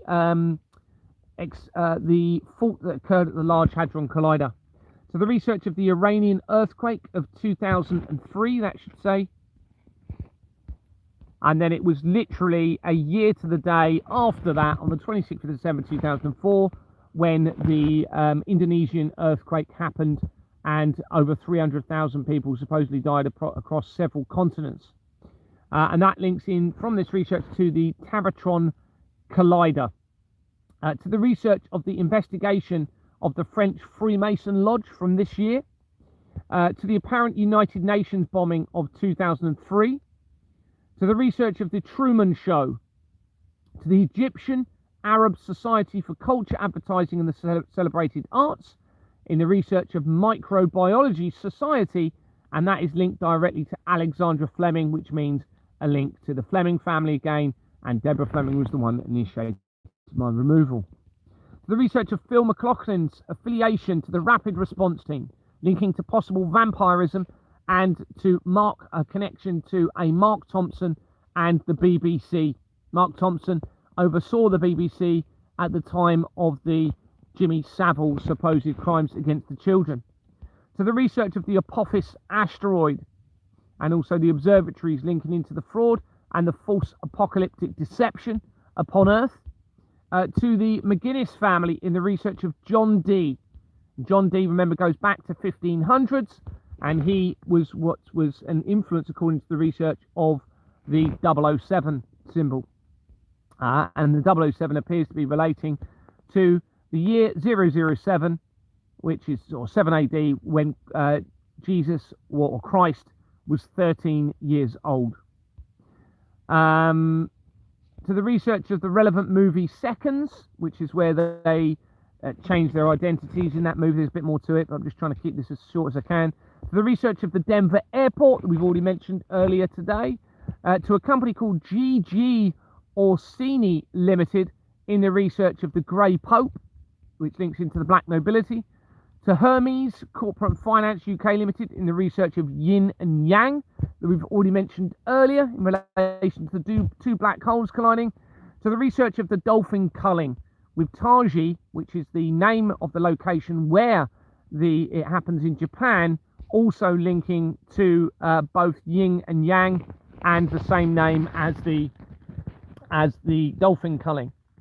To Onyx Global Partners Limited, Partners Limited in the research of Disclosure Day, the Alien movie that was released this year and linked to Steven Spielberg, and to vampirism, and a company called Creative Oculus, and Oculus links into the all-seeing eye,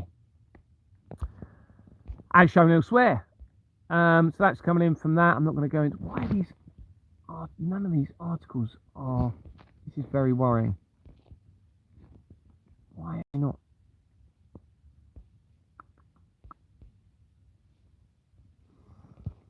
Okay, so remember we had Philip Ullman.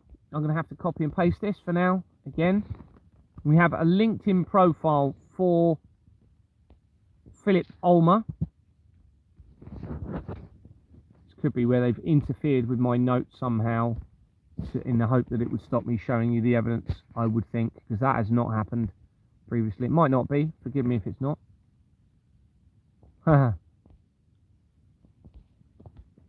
Okay. Okay, they've covered... That could be why they've covered it up. Okay, so they've done a few links to hide the fact that this link, it looks like. Let me see if they've removed it altogether. If they have, then that's massive.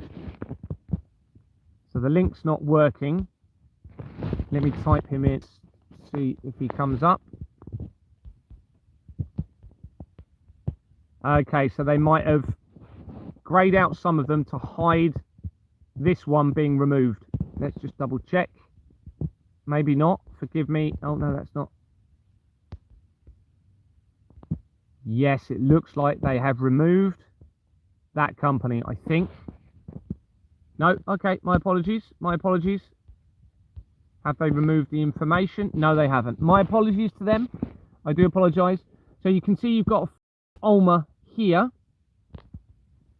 That's interesting, but the link didn't work. So if I'm putting their links in my doc, what they're doing is they're deactivating the links, it looks like, so that when people have the document, they're not able to verify all of the evidence. So this is one of the, this tells us, I would think that they're panicking. I can't see why that link wouldn't have worked otherwise. So anyway, you can see here Philip Ulmer at the top, founder of Compliance on Demand. But what is relevant are the companies below. Now, you've got AEW, you've got AWE, which is almost identical, isn't it? And I have noticed AEW on my research. So AWE is the company that links to the Church of Satan, all right? And it's an atomic weapons company. I suspect this is going to be linked to it, and they've just swapped the two letters round because it's too similar. AEW. Anyway, these companies, Nabarro, LLP, Olswang, and then further down, if I can see it, you have Berwyn Leighton. Okay, well, these become relevant to Donald Trump. So they link to Donald Trump, they connect to Jimmy Savile, they connect to the earthquake companies, they connect to Madeleine McCann, it connects to, I've just lost it again. So my finger keeps touching on the side. And this becomes relevant because of this link to CMS that we're going to be looking at here. And it looks as though, have they grayed this out as well? No, interesting. So they've grayed all of that out up to there. This link's working and all of the others after are working. That's interesting. So I think they didn't want that link to work because what that does is make the connection to what I'm about to show you next. Okay, because the Navarro Olswang companies has already linked almost immediately to Donald Trump, Jimmy Savile, the Royals, the Flemings, earthquake companies, the Vatican, Albert Pike Evidence, Madeleine McCann, and much more. They also link directly to CMS companies that I suspect relates to CMS at CERN, and the CMS technology is apparently able to create a magnetic field 100,000 times as powerful as the Earth. And here's the website for CERN, just confirming that you can.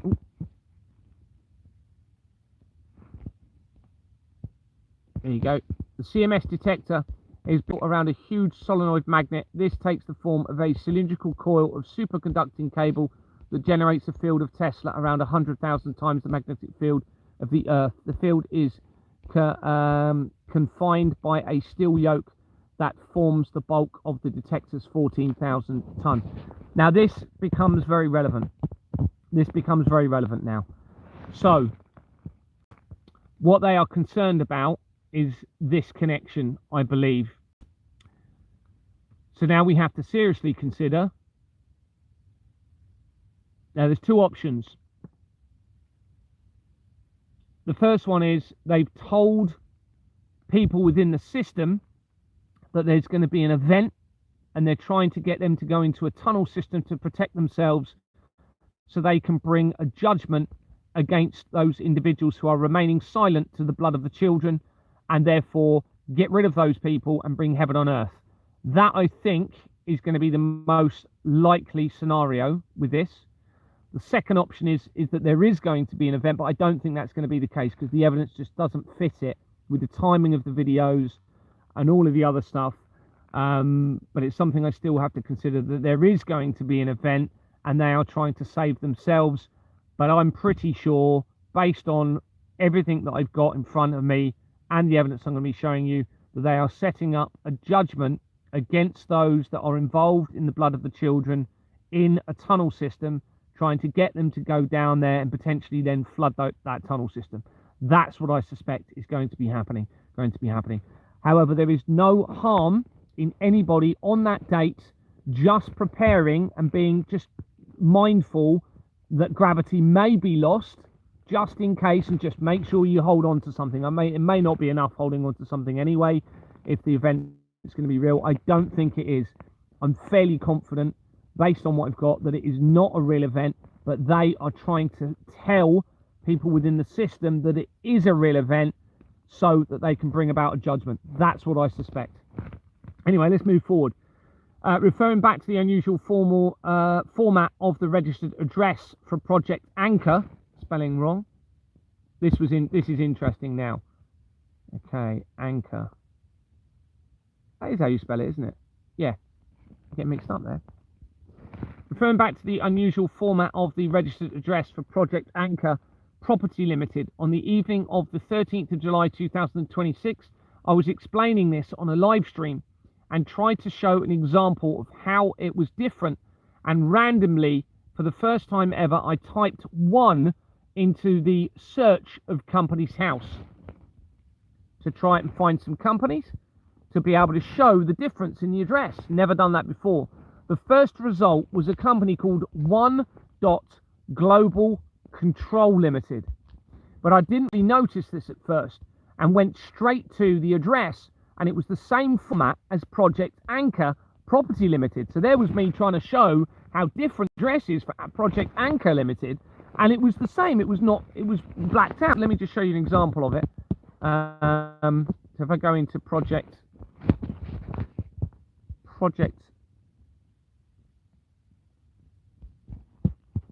Anchor Company's house, that should come up.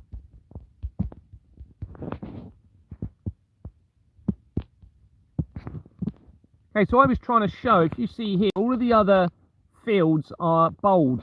What's happened there? Go back again. So you'll see here, the date underneath is bold, the overseas entity bold, registered is bold. Suddenly the address isn't bold. Now, I hadn't seen that previously. What I'll show you now, typed in 1 just to bring up random companies. Didn't realize how important this was at the first. It's called Global Control Limited, and the address is grayed out again, or not grayed out, but it's not bold. Now you can see the registered address, 13th of September, another 13th of September 2023, United States address. Come into that a bit more, and you know, I went on my other live, if you was on there, we went through a load of companies and I just clicked on the load and they were all bold. All right, so that was the only one, or the only 2 now, and let me just show you a few just to confirm. Bold. Now what are the chances of that happening to then draw me to that company to research it, everybody? Pretty mind-blowing. And it turns out to be Global Control. I mean, it's just incredible, guys. It's just absolutely incredible. Look, all of these other ones are bold. This is why I thought it was very strange how that one wasn't. And suddenly we have Global Control there. It's the first one I checked. And I'd never, ever done that in 4 years. Put 1 in and see what comes up. Anyway, this company, Global Control, then, where are we? Drew my attention back to 1 Global Control Limited, and from its name, I realised its possible significance. The company had been incorporated on the 13th of September 2023, as I was escalating the exposure of the fraud, and it has a registered address in Las Vegas, United States. Do you remember the video at the beginning? The company involved in the video was also Las Vegas in relation to Project Anchor. It had Raju Gajurel, Association of Chartered Certified Accountants, ACCA, UK Property Accountants Limited, and an address in Hong Kong on its incorporation document. The people record had been removed. Ching Chung, born 1970, had been a person of significant control from 2018. Now, I think I need to do more research on this, but let me just go into it and just show you that.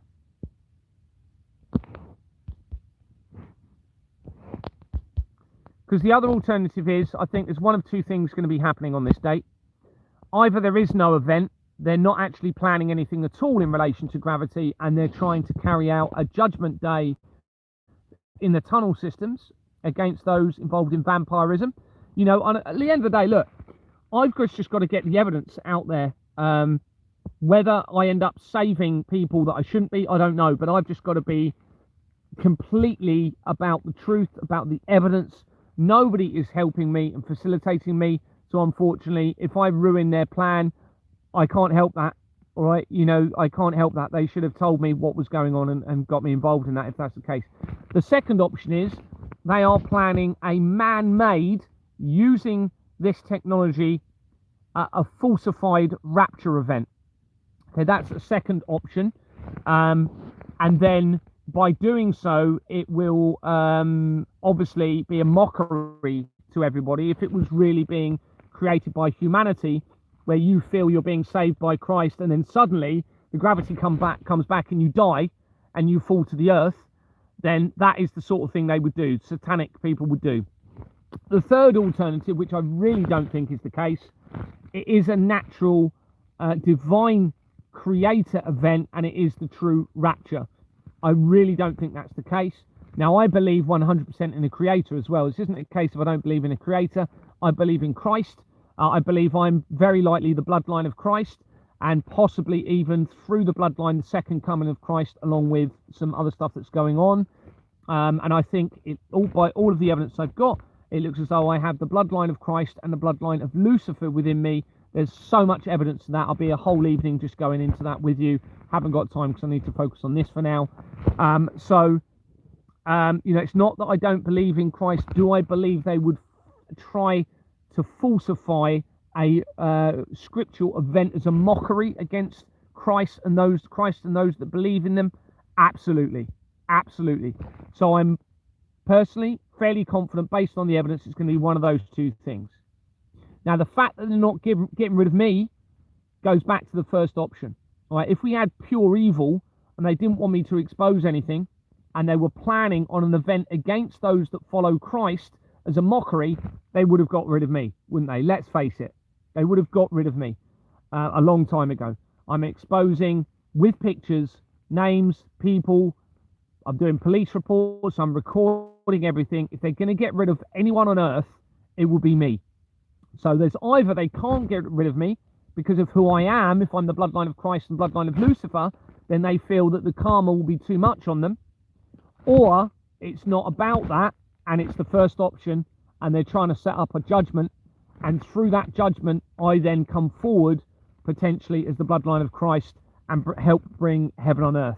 Unfortunately, if I've ruined that, I can't help it. All right, I can't help it. That's, you know, I've got to just speak about all of the evidence that I've got. So, mate, I think it's going to be one of those two things.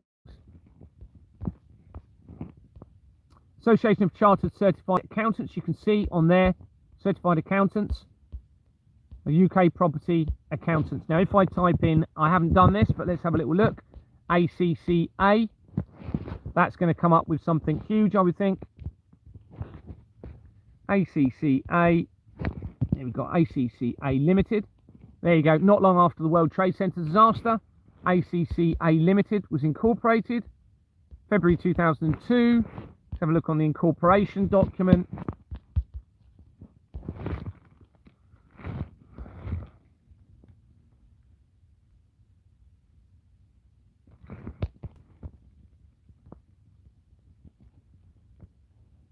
Paramount Properties, yep, I've seen them before. Cohen name. Definitely links to the fraud. I mean, it looks like the entire Companies House registration system is the fraud, actually. Then you've got ACC.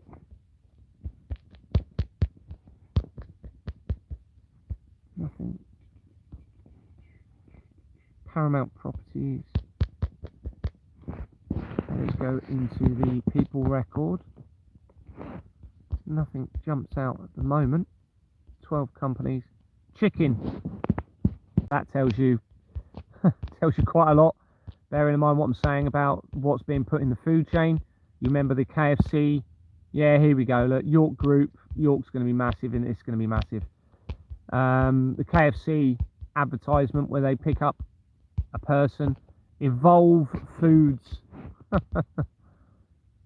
recently dissolved. Look, 9th of September 2025. Started in September 2012, the year when CERN claims to have discovered the Higgs boson, a God particle. Let's see if we get anything else. Sohow, Evolved Foods. Let's see if we get anything big from this. Fairfield Capital Partners. Arden Hawkins, same surname as Julian Assange. His real name is Julian Hawking. One letter different than Stephen Hawking.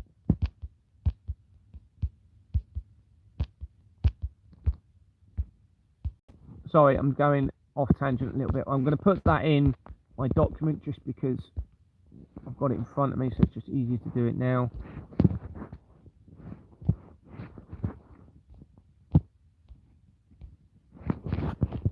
Global Control, ACC. ACCA. Let's just put ACCA there for now, so I know what it relates to. And I'll go into that a little bit later. The 12th of August 2026 coincides with a total lunar eclipse. This will be the first total eclipse visible. This is the date of Project Anchor from Central or Western Europe since the 11th of August 1999. Same year that the real establishment of the Church of Satan occurred. The path of totality on the 12th of August falls over parts of Greenland. And you noticed, obviously, Donald Trump wanted Greenland.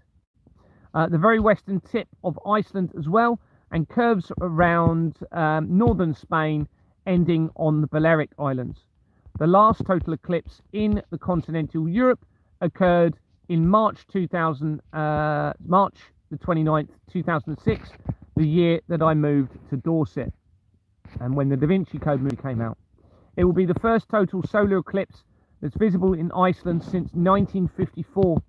Also, Solar Saros Series 126, and the only one to occur in the 21st century. The next one visible over Iceland will be in 2196.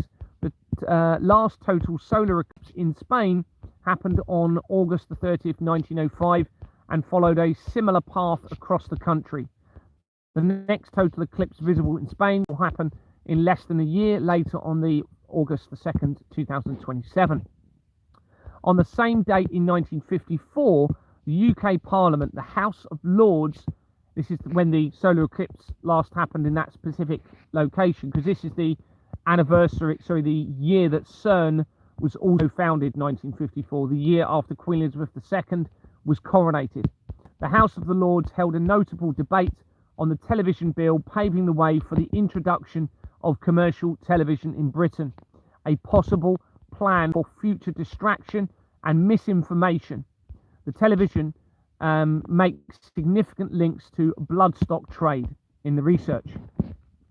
In 2026, the Suez meteor shower is active between the 17th of July and the 24th of August. Oh.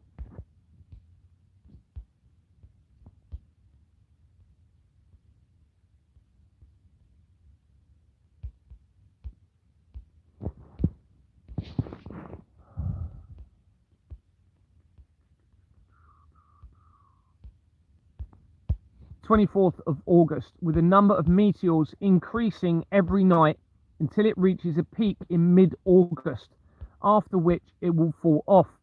This year, the peak falls on the night of the 13th of August, so we have a number 13 again.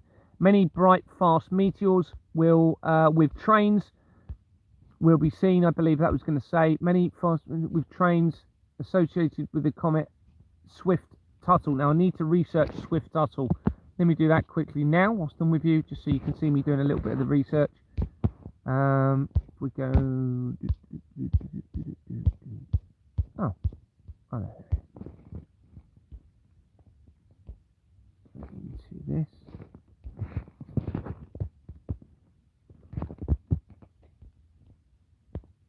So Comet Swift-Tuttle. Oh, look, 133 years. Look at that. Comet Swift-Tuttle designated 09P. Swift-Tuttle is a large periodic comet with a 1995 oscillating orbital period of 133 years. Orbital resonance with Jupiter. It fits the classical definition of Halley-type comet, which is an orbital period of 20 to 200 years. The comet was independently discovered by Lewis Swift on the 16th of July, 1862, and by Horace Parnell Tuttle on July 1862. So this will become, I'm sure, the Lewis Swift is going to be linking in with the Swift International Transaction System. Let's just have a quick look at his research. 1820 he was born, 1930 died. So it doesn't say anything about. That's interesting. Where was he born? Born in Clarkson, New York. Relatives. He has a son, E.W. Edward D. Swift. University of Rochester. Rochester's where I was living in Kent. Life.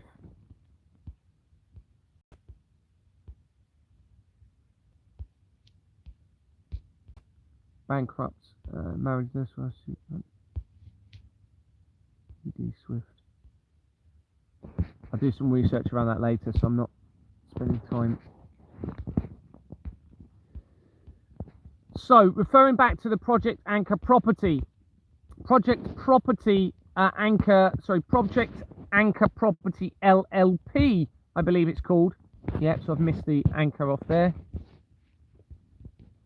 Not doing very well.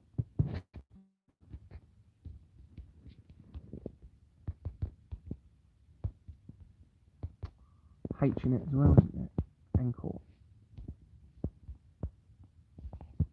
Anchor LLP had been appointed as a significant company of control from 2023 as I started to publicly expose the fraud. A separate search shows that it had been incorporated as Hangar One.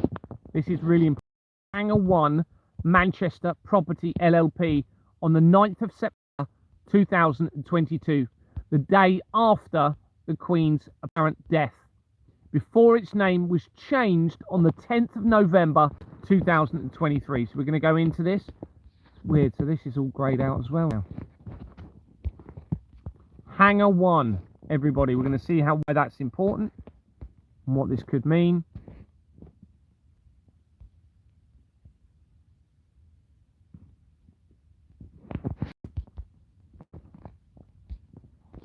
So the day after the Queen's death, which I don't believe even happened, I believe that was a complete and utter lie. 2 days before Queen's death, Zach Goldsmith married a Fleming before. And here you can see it was called Hangar One Manchester initially. Obviously, they didn't know what I was going to expose at that point, and they changed it November 2023. So they didn't want a Hangar One name to remain. Well, I think we can see potentially why that is, or it's been done for me to expose it. Research of Hangar One reveals Hangar One is one of the world's largest freestanding structures, covering 8 acres at Moffett Field near Mountain View, California, in the San Francisco Bay Area. The massive hangar has long been one of the most recognizable landmarks of California's Silicon Valley. It was built in the 1930s as a naval airship hangar for USS Macon and is now part of the NASA Ames Research Center, designed by German airship and structural engineer Dr. Carl Amstein, Vice President and Director of Engineering for the Goodyear Zeppelin Corporation of Akron, Ohio. So that Zeppelins link in with the Nazi regime. In collaboration with Wilbur Watson Associates Architects and Engineers of Cleveland, Ohio. Hangar One is similar to the Goodyear Air Dock in Akron, Ohio, which was built by the Goodyear Zeppelin Corporation in 1929, the same year that the Monks Investment Company, on page 40 of the incorporation document of the Royal Foundation of the Prince and Princess of Wales, had originally been founded. At the time the Goodyear Air Dock was built, the structure located in northeast Ohio was the largest building in the world without interior supports. On February the 24th, 1994, the Shenandoah Plaza National Historic District, including Hangar 1, was accepted into the National Register of Historic Places. This is the year before the main currency producer was acquired by De La Rue. So Porter's was acquired by De La Rue in 1995, and that same year is when the Hakluyt International Advisory Board was founded on Companies House, that links back to Richard Hakluyt in the 15th century, which ties in on the 1500s, which ties in with the time of Jack Dee, Queen Elizabeth I, who he was the advisor for, alchemy, tying in with the black nobility family members, okay, and the Vatican. And that links to me as well via that record. Okay, on May the 20th, 2008, Hangar 1 was listed as one of the 11 most endowed historic places in the US, so they claim, by the National Trust for Historic Preservation. This was the same year that the Large Hadron Collider was activated for the first time, and when a fault supposedly happened. Plans to convert it to a space and science center were put on hold with the discovery in 2003 that the structure was supposedly leaking toxic chemicals into the sediment in wetlands bordering San Francisco Bay. The chemicals originated in the lead paint. Interesting. I didn't pick up on that before.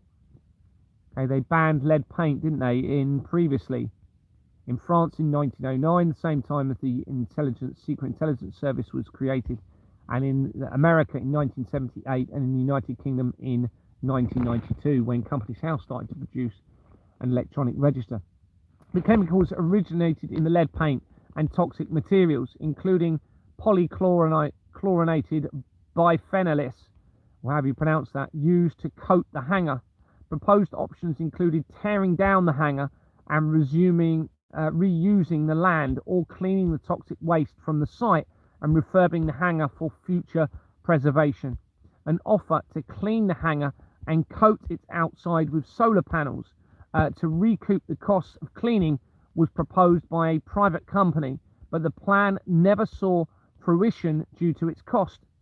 In December 2010, the Navy began remediating the PCB's lead and asbestos, and NASA was evaluating options to reuse the reusal of the hangar.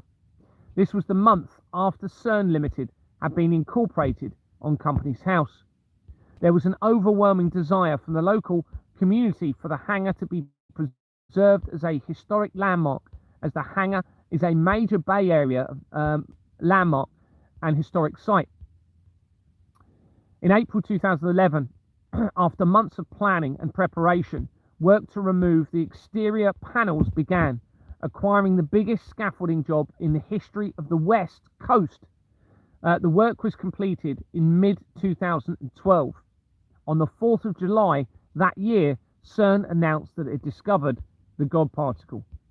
In October 2011, Google's top executives Larry Page, Sergey Brin, and Eric Schmidt proposed paying the 33, interesting, number 33 again, million, equivalent to 45.3 million in 2025 cost of revamping Hangar 1 in exchange for being able to use 2/3 of the floor space to shelter 8 of their private jets. This was the month of Jimmy Savile's supposed death. In 2014, NASA, the General Services Administration, selected Planetary Ventures, a subsidiary of Google, to manage Hangar 1. Interesting, Planetary Ventures. And Moffett Airfield, and Google will pay $1.16 billion over 60 years for the base. This was the year that the investigation into the Dolphin House child trafficking network linked to Jimmy Savile began, possibly facilitating the money being laundered through the investigations. In May 2016, Google announced that it is prepared to begin testing different techniques to remove the toxic chemicals from the hangar. This was after the Pizzagate scandal, had started to be exposed. In May 2017, it was announced that the restoration of the hangar would be completed in 2025. This was the year Donald Trump was positioned and then repositioned in 2025. Hangar 1's restoration was reported as completed in December last year, and its completion celebrated in March this year. The Wikipedia for Hangar 1 had been created on the 21st of March 2008, 6 days after the Ninth Circle movie was released, linking to my dream, and it had been edited on 2 months prior to me acquiring it, which was yesterday. Let me show you a picture of Hangar 1, if you haven't seen it.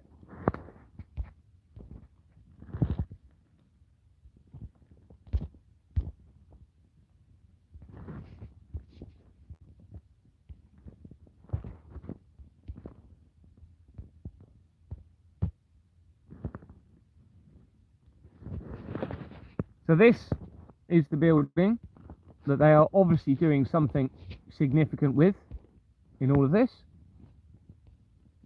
Okay, now it's possible, you know, this is where they're building something where they're trying to save themselves from something. I don't think it's going to be a natural event. I think everything's going to backfire on them. Maybe there is, but the evidence overall suggests a deception. But they may be, as I've said, creating, as I've said, a judgment event on those that are involved in the crimes against the children and those that continue to remain silent in what they've been part of. This, ooh. Why is that not letting me close that down? Can't even get to the, why is that not letting me move that? Ah, what's this here? Tail section of, why is it not letting me click on that? Hangar 1 restoration. Why is it not letting me click on any of these? That's weird. Normally you can click on the images, can't you? Try again. Yeah, now I can. So that's what it used to look like then. Or is this now? That US Navy. Now, Ian Fleming was involved in the Navy, so absolutely the Flemings are going to be all over this.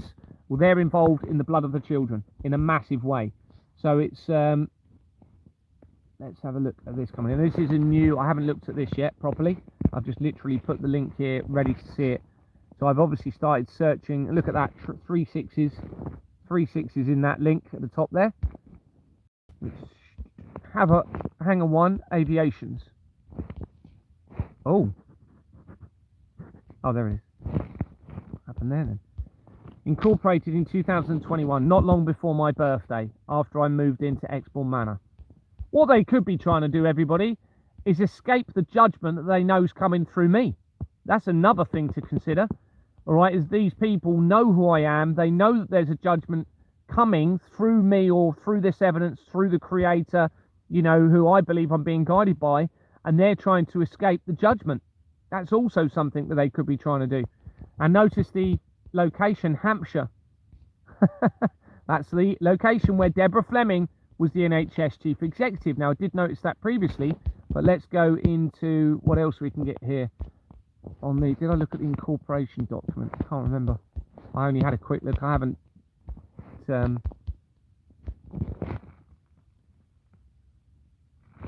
I can tell them now, if that's what they're thinking of doing, doesn't matter if they leave Earth.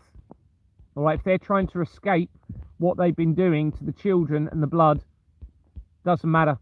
All right, the creator is gonna catch up with them wherever they go, if that's what they're doing. I honestly don't believe this is a true natural event, but I believe they want certain people to believe it is, because it would be a unjust judgment on humanity. Welham Aviation, Hangar 1 Aviation. Let's have a quick look in one of these. Welham, April 2025, Southampton. which is Hampshire, which is Deborah Fleming, former NHS Chief Executive. Nothing in there, though. Oh.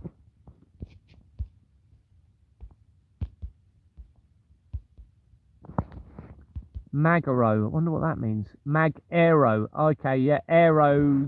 I know the Aero name has come up previously. Dissolved in December. Lymington, which is down in Hampshire. Okay, we've got a few more people on this one. Varley Developments.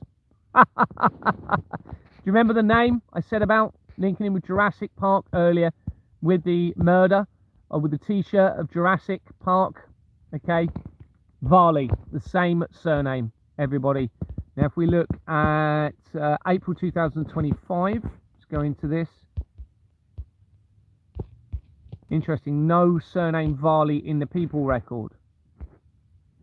I'm not going to go into the incorporation documents yet. I'll do that later. But that's going to be very relevant. Have a look at these other names. Nothing in that one. Nothing. Okay. Magaro. And then what was the last one? Jetworks. Southampton. February 2000. So the year before the World Trade Center disaster. A few more names. Thurston Aviation, Jetworks, Thomas Howard. Okay, that name links to the Collider technology, everybody. All right, this name, which means the magnetic field, 100,000 times the Earth. Okay, via Howard Thomas. This links with my wife's family. You can see it's got over 7,000 companies linked to it. Makes major connections to the International Criminal Network. Via that name, Morton's, that's the same. Oh, it's Norton's. Let's have a look at this name. Two companies, Welham Aero Marine.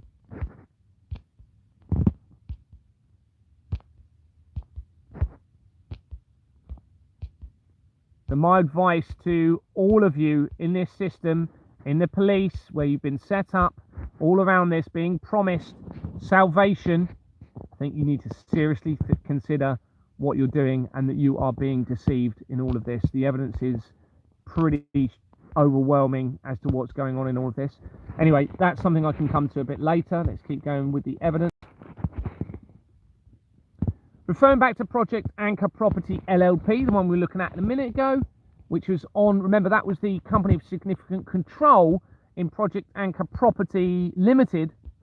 Manish, unusual surname, Gudka, connects to 225 companies, including the Kays Foundation, incorporated on the 18th of July 2012, 2 weeks after CERN claims to have discovered the God particle, and had already been connected directly to Tenby Mansions Management Company Limited.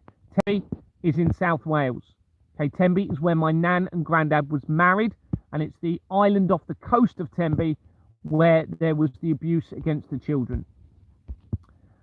Quickly to Homestart Camden in the research, which links directly to the Rothschilds, to my former school, Temple Manor, 13th century Knights Templar location, and Waterman Offshore Company. To Producers Alliance for Cinema and Television Limited, Universal International Studios Limited, BlackRock World Mining, JP Morgan Income and Capital Trust PLC, The End of the World Iona Prophecy, and the security office on my patch in Bournemouth, all coming in from this company we were looking at, Project Anchor Property LLP. We also have links to Trinity Mirror Company, which links to the Maxwells and to the White House Watergate Bay Limited Company that features to the blood of the children, and the Doomsday Cult. It links to G4S March 2008. I've just realised. Okay. 2008, that's when the Ninth Circle movie came out that links to my teams. G4S is the company referring to Group 4 Security. Group 4 Security links to the Association of Chief Police Officers of the United Kingdom via Sir Paul Condon, and it was Jock Condon that introduced me to Exbourne Manor Freehold Limited.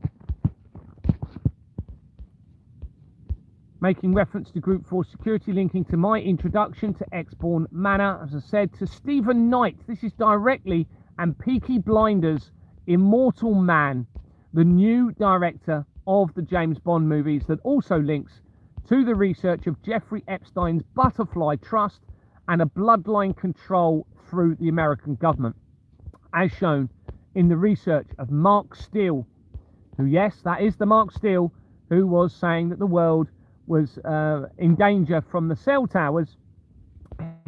He had worked with Sasha Stone, both claiming that they were going to be used as an extended event, but the research and information links to the blood of the children, and it connects to the black nobility family from that. So what I've just shown you there was actually coming in from the research of Mark Steele, a lot of that, okay, those connections that were made. Multiple links to the blood of the children. This prompted me to reconsider previous evidence regarding Battlestar Galactica that I'd found a few days or a couple of weeks earlier.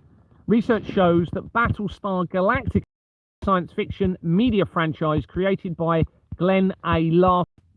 It began with the original television series in 1978, the year after I was born. It was followed by a short-run sequel series, Galactica 1980, a line of book adaptations, original novels, comic books, a board game, and video games. This was the year that the Georgia Guidestones were erected, representing, remember, an upcoming man-made apocalypse, not a natural apocalypse. This is very important. So does the Doomsday Clock. It represents a man-made upcoming apocalypse, and how not a natural event. And moved 3 days before I approached Anthony Roberts of Exborn Manor. What was that last bit? Representing, yes, so they were damaged and removed 3 days before I approached Anthony Roberts, triggering my investigation. A reimagined reboot of Battlestar Galactica aired as a two-part, 3-hour miniseries developed by Ronald D. Moore and David Eric in 2003, followed by a 2004 television series which aired until 2009.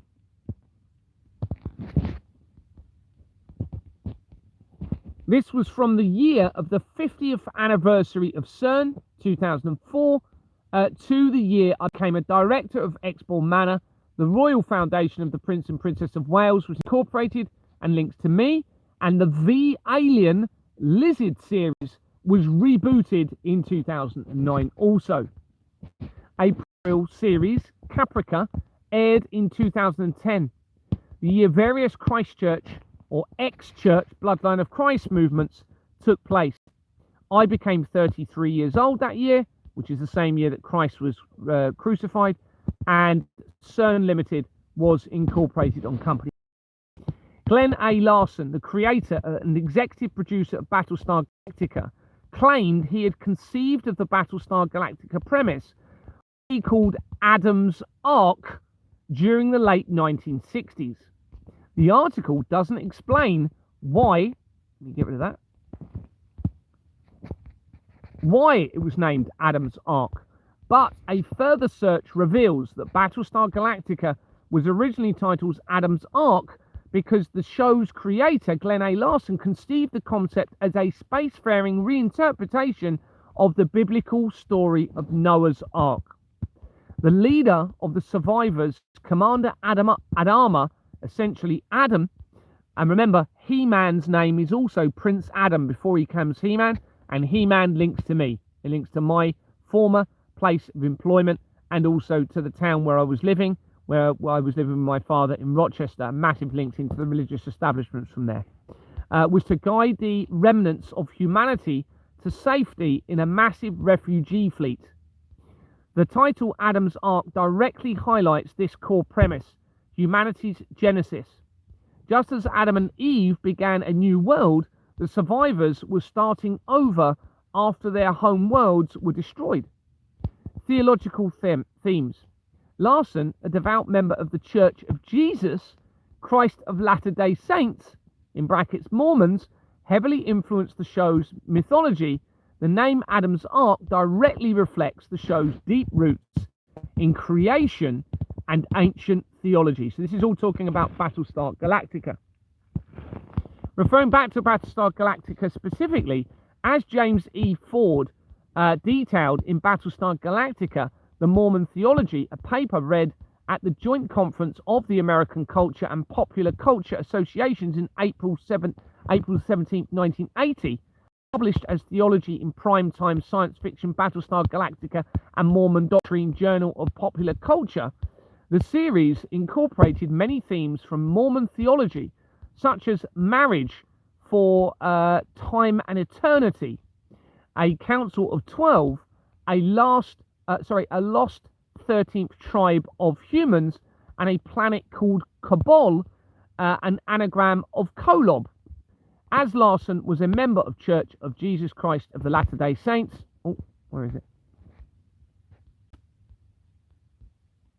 Latter-day Saints, as he was a member of the Latter-day Saints. However, he was unable to find financial backing for his TV series for a number of years.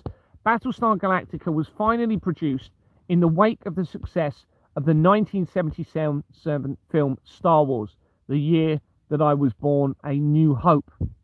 The original Cylons of Battlestar Galactica, robot antagonists bent on destroying all humankind, owe much to Fred Saberhagen's Berserker stories, including Saberhagen's fictional race, the Builders, whose sliding single red eye became the signature design element for the Cylons.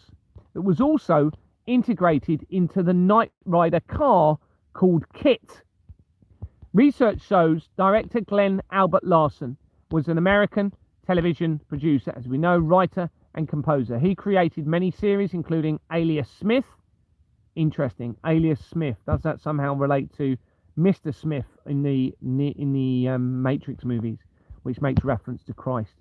And Jones, Battlestar Galactica, Buck Rogers in the 25th Century, The Misadventures of Sheriff Lobo, Quincy M.E., The Hardy Boys, Nancy Drew Mysteries, BJ and the Bear, The Fall Guy, Magnum P.I., and Knight Rider. Knight Rider is an American entertainment franchise, as you'll know, created by Glenn A. Larson. The core of Knight Rider is its 3 television series. The original Knight Rider from 1982 to 1986. So this is literally 5 years after I was born.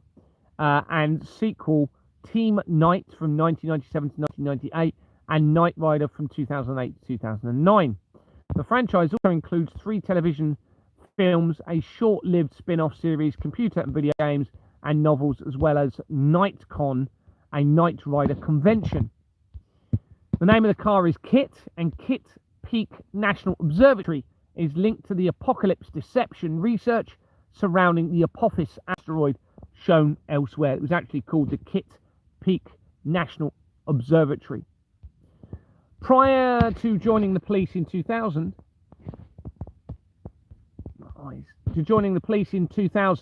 I had lived, believe it or not, in Knight Rider Street in Maidstone in Kent, and had noticed addresses in the street linked to companies in my research, but I had not documented them at the time.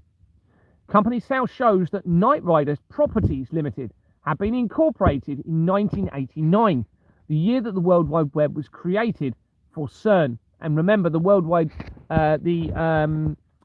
Web links back to me in Dorset via Tim Berners-Lee, who links to Exbourne Manor, and he lived in the same town, Wimborne, where Deborah Fleming, who initiated my removal, lived. Here's a registered address in Ditton in Kent, as do most of the immediate linked companies. Its registered address had been changed from Maidstone, Kent, in January 2020, the month after the COVID outbreak deception. It dissolved in 2021, after I'd moved back to Exbourne Manor, Dorset, where my investigation began. A document shown in a selection of documents on the 1st of January 1995 shows Hill Samuel Bank Limited and Shaw and Sons on page 1. I'm going to go into this actually, so I don't, let me start going into it. Have I put the link? Oh, that's annoying. Oh, yeah, I have. So Knight Rider Properties, an address in Ditton in Kent. Dissolved after I moved back into Exbourne Manor, 21st of September 2021. Previous name was Milron from 1989, the year the World Wide Web was created for CERN. People record, filing history. January 2020, a change from Maidstone, Kent. Okay, Knight Rider Court, the exact road, and in fact, when I look on the map, that is literally right by the property I was living in when I was working within the shopping centre as a security officer in Maidstone. And I went to a school in there, which we'll come to in a moment. I went to a school in Maidstone. And if we look on the incorporation document, or was it incorporation? A selection of documents, wasn't it? Yeah, I think it was in the selection of documents. Let me go back. 1995. Ooh. 1995. Maybe about there.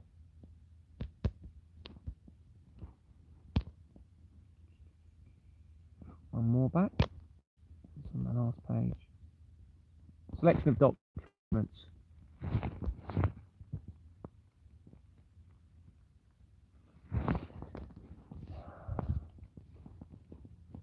Knight Rider Properties, 1990. Again, this date, if I research this date, that's going to be interesting. Oh, no, it's a creation of charge. What date was it? That's interesting. Okay.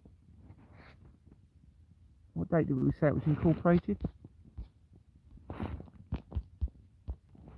1989. We have a charge date, 6th of July 1990. Let's see what happened then.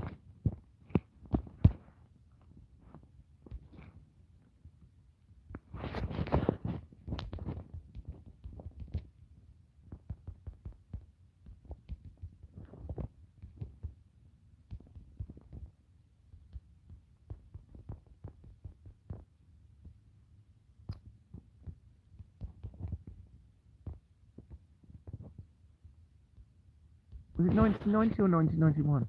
1990.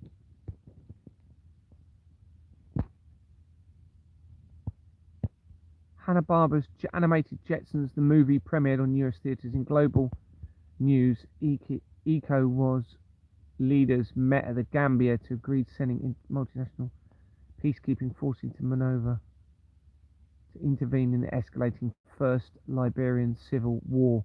British Airways announced the largest single aircraft investment, purchasing 33 Boeing 747s, jumbo jets, in a deal worth over $4 billion. American tennis player Zina Garrison, 13 tournament Grand Slam. What? Another 13. Look, graphs 13. So we've got 13 and 33. The biggest numbers in all of this, cropping up all over the place. Television and culture, the pro-democracy movement in Kenya, which would lead to mass unrest, a police lockdown. Okay. Jetson. Let's just see if there's anything else.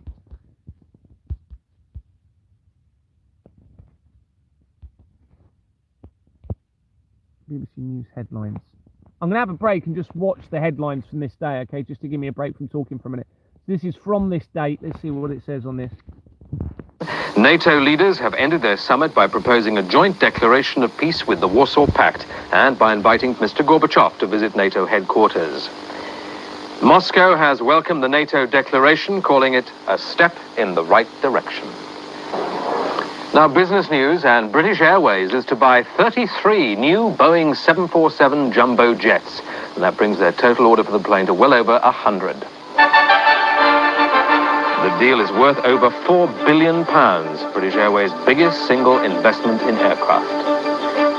Share prices are up. At 1 o'clock, the 100 share index was up 8 points. The pound was up too, by nearly a pfennig against the German mark and just slightly against the dollar.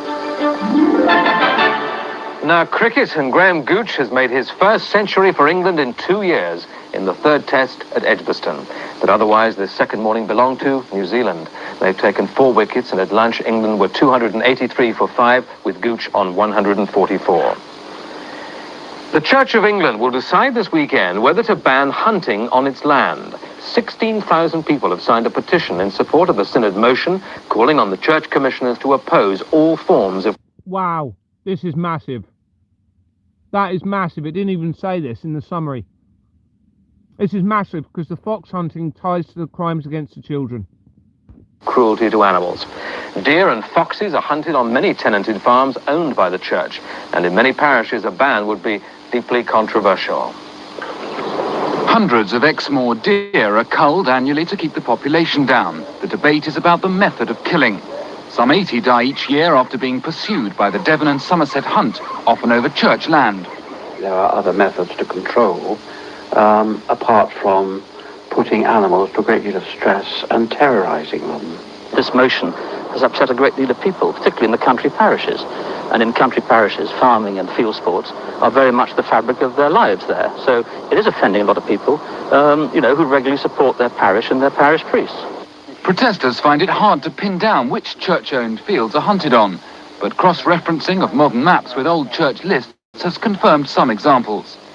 This film, taken by hunt opponents, shows a hind fleeing across field 202 at Skilgate in Somerset, owned by the Diocese of Bath and Wells. More land is owned by the church commissioners, and a ban would seriously disrupt hunting. The church view is that what happens here is up to the tenants. The church commissioners administer some of the lands of the church, and it's their responsibility to get money to enable the church to do its primary task, not to fall in with the views of pressure groups. The question of hunting on church land already divides many rural parishes, but some in the church want intensive farming and a range of animal rights issues to be taken up as a Christian cause. It's all this Friday lunchtime. From the 1 o'clock news on the BBC, good afternoon and have a nice weekend. Okay, that is very relevant. That is very relevant. Okay.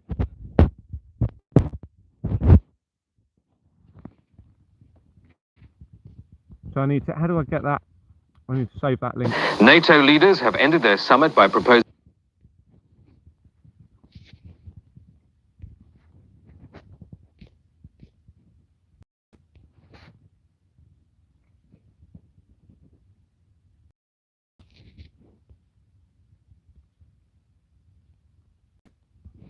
I'm going to put that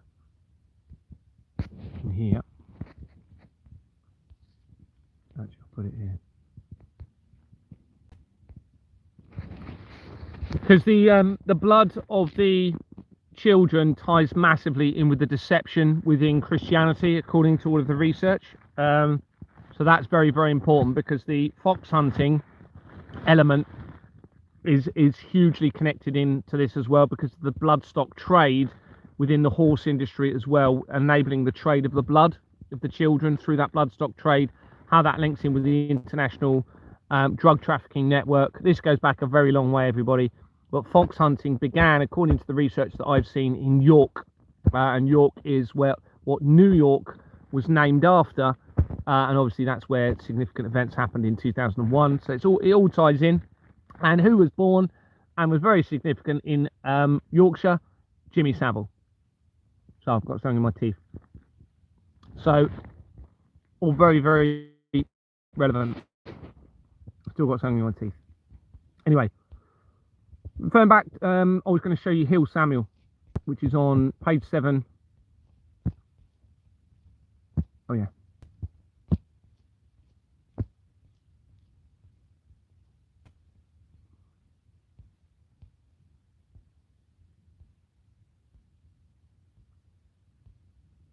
A document showing the sex is yeah. So what page is it on? Page 1. One I was on.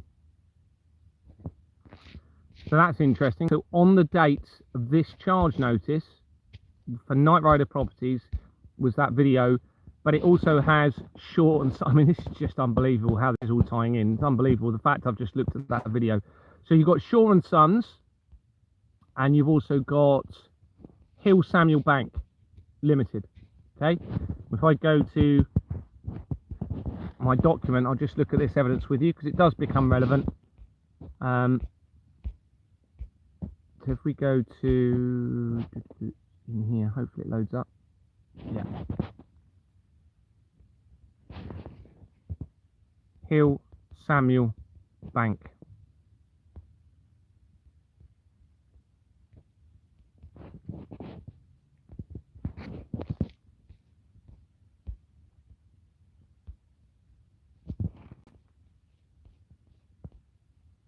Okay.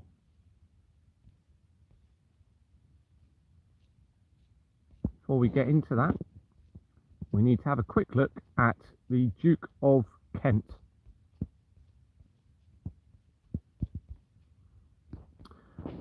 Masonic companies are shown throughout the research and appear to link significantly to the crimes against humanity and particularly the children. The main Freemason lodge links directly to my brother-in-law's family. Get rid of that too later. Actually, I'll just screenshot that.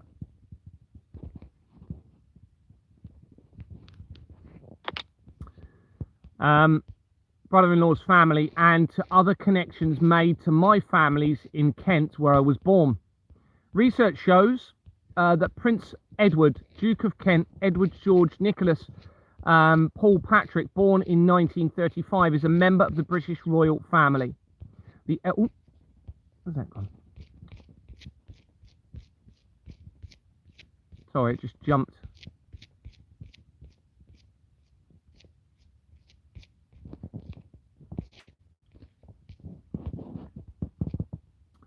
The elder son of Prince George, Duke of Kent, the Princess Marina of Greece and Denmark. He is grandson of George, nephew of Edward and George, and first cousin of Elizabeth II.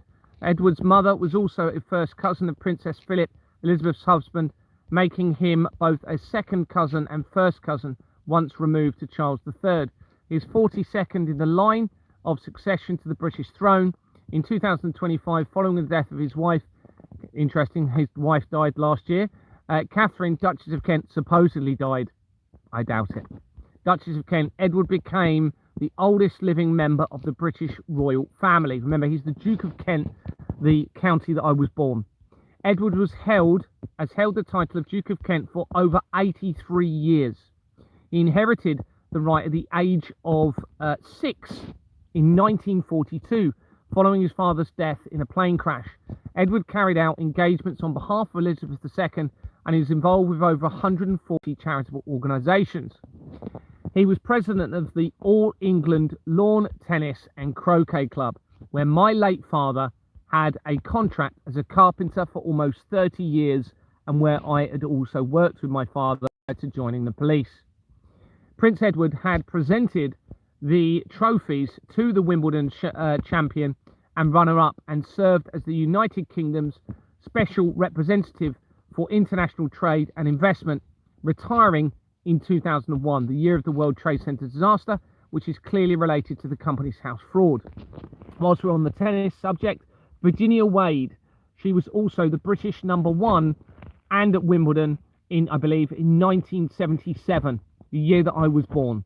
The next British #1 was not till 2012 when Andy Murray became. And Andy Murray is linked to the Satanic Temple United Kingdom via the company's house records. And Virginia Wade was actually educated, and I think she was born, I'm not too sure, I think she was born in Bournemouth. She was certainly educated in Talbot Heath, which links to the research recently of, and the location of the research where they're appearing to try and hide it, to Anne Widdecombe, who has recently supposedly been unalived. Virginia Wade was then educated in Kent at another point. And remember, my father had a contract with the Wimbledon Tennis Club. He is joint representative, we're back to Duke of Kent. He's a joint president of the Scout Association and president of the Royal United Services Institute and the Royal Institution of Great Britain.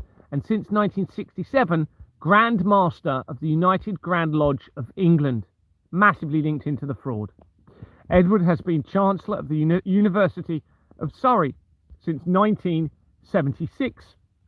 Much of this charity work revolves around his remembrance technology, around war remembrance technology and the growth of the British industry. Edwards was initiated into Royal Alpha Lodge number 16 on the 16th of December 1963, the year of the apparent John F. Kennedy assassination and the release, I think it was, of the first James Bond movie. He was also elected.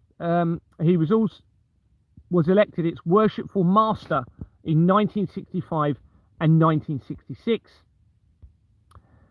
1966 is the year of the establishment of the Church of Satan.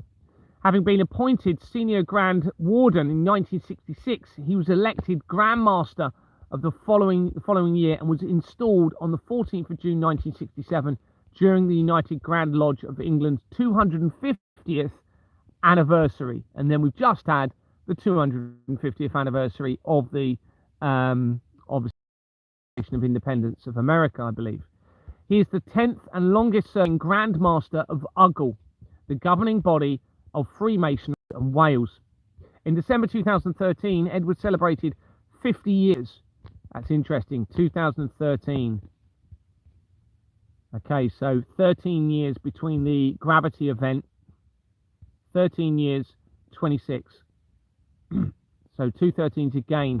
The other evidence is 2013, leaving 13 years till this year, again tying in with the gravity side of things. Interesting, isn't it? So this date is obviously very relevant. The 12th of August is very, very relevant with everything. Very, very relevant date, I would think, based on everything I'm seeing. Edward celebrated 50 years as a Freemason. In October 2017, he presided over the tercentenary celebrations of UGL, marking the 300th anniversary of that particular organisation, of the original Grand Lodge, one of the two bodies that merged to form UGL in 1813, 3 years after the related Waterloo and Sons was founded, 2 years before Switzerland became a neutral country, that should say, and 3 years before the relevant Cater Allen, linked to the Flemings, was founded. The main ceremony was held at the Royal Albert Hall in the year that also marked Edward's 50th anniversary of the installation of ACPR Master. 2017 is the year after Pizzagate scandal was being exposed and Donald Trump was positioned.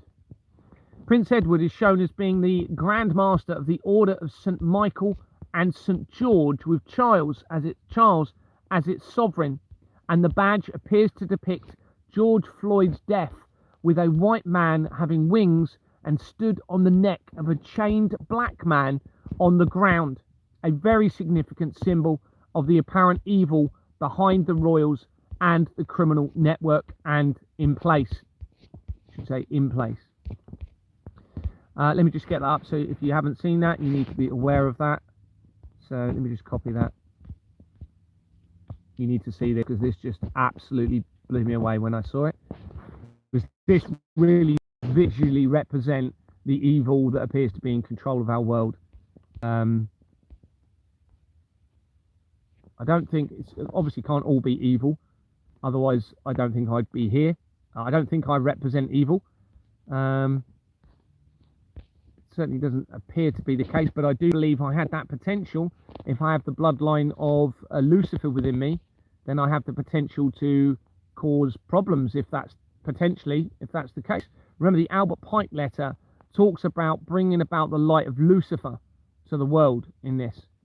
So it's possible that I very nearly fitted whatever their agenda is in all of this, but I've fortunately, I think, gone the right way with this. So, what was I going to show you? Yeah. I've got to show you this because it is a really good example, just in one image, if you haven't seen it, to see. Oh, I don't think that's going to come up with that. Oh, what was that came up?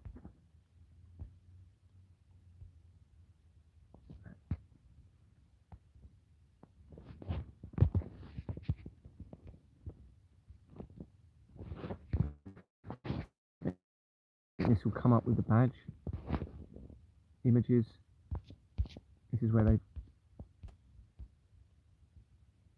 Not a very good image though. Oh, there we go. Let this just sink in. Right, so you have a dark-skinned person on the floor, in chains it looks like, and the foot on the neck or head, and a white man with wings standing on them. Complete evil. In my view, complete and utter evil. This is linked to the king. This is linked to the Duke of Kent. The king is the sovereign, and the Duke of Kent is the Grand Master. Now, the chances of that, and then suddenly you have George Floyd. I mean, the other image, I thought, then it looked as though it was the foot was more on the neck. But the evidence surrounding the George Floyd murder is pretty strong, that suggests either it didn't really happen. I mean, it's pretty overwhelming that it didn't happen. I would say it didn't happen. They worked together before that incident. So Derek Chauvin worked at the same club as George Floyd, and then suddenly he ends up killing him later. There's loads of other stuff as well, but just doesn't add up at all, does it? But yeah, I think it's quite important to see this and understand this image and let that sink in, of the evil, or what appears to be evil to me. I absolutely believe, no matter what colour skin somebody has, we are all brothers and sisters of the human race, and we absolutely need to unite over this evil that is in control of our world, the system that's in control. No matter what faith we are, I think everybody can come back down to the basis of moral conscience, no matter what belief system people have. And what I mean by that is, they would not want themselves to be stolen from and hurt generally, no matter what religion they are. They wouldn't want themselves stolen from, would they? They wouldn't want themselves normally hurt and attacked, and therefore we can all relate to that. So it grounds everybody to that very foundation of love thy neighbour, which is written within Christianity. But of course, people don't need to believe in Christ if they don't want to, because everyone has free will to believe what they want. But I think everybody will have that general understanding of, in a rational state of mind, do you agree that you shouldn't treat everybody how you don't want to be treated? And most people are going to say yes, of course. No matter what they believe, they would of course agree with that. So this is grounds everybody in this, with this evidence, to get to a point of equality. Prince Ed shown as being the Grand Master. I've mentioned that. St. George companies make important. Remember, this is the. I'm talking about this. What we were just looking at, the Order of St. Michael and St. George. Well, St. George companies make critical links throughout the research. Okay, with St. George's Police Trust linked to the Chief Constable of York. Bearing in mind, we've just been talking about York and the fox hunting, and you have this organisation linked to York. Shown in the research of the child abuse scandal linked to its Bishop of York. All right, you have St. George Court Management, Witham Limited, which connects immediately to a record for the Cray's mother. And I remember the Crays are linked to my family. You have St. George's School Ascot Trust linked to Sarah Ferguson. And Sarah Ferguson is linked to Bloodstock companies, which I'm pretty sure they link back into the Bloodstock companies that identified coming in from the death of George Floyd. Bloodstock injury, back to the research of George Floyd. You've had St. George's Edinburgh linked to Financial Ombudsman Services Limited, with Financial Ombudsman companies linked quickly to King Charles, to Prince William, Jeffrey Epstein, the Flemings, McDonald's, the research of adrenochrome, the blood of the children, and the apparent threat from cell towers, and directly to a company called Ocean Point Properties, where Stephen Owens of Exbourne Manor had been a director. And that is stemming from the research of Tobias Elwood, who was the former MP for the area of Exbourne Manor and Jimmy Savile's property in Bournemouth, which is connected to it.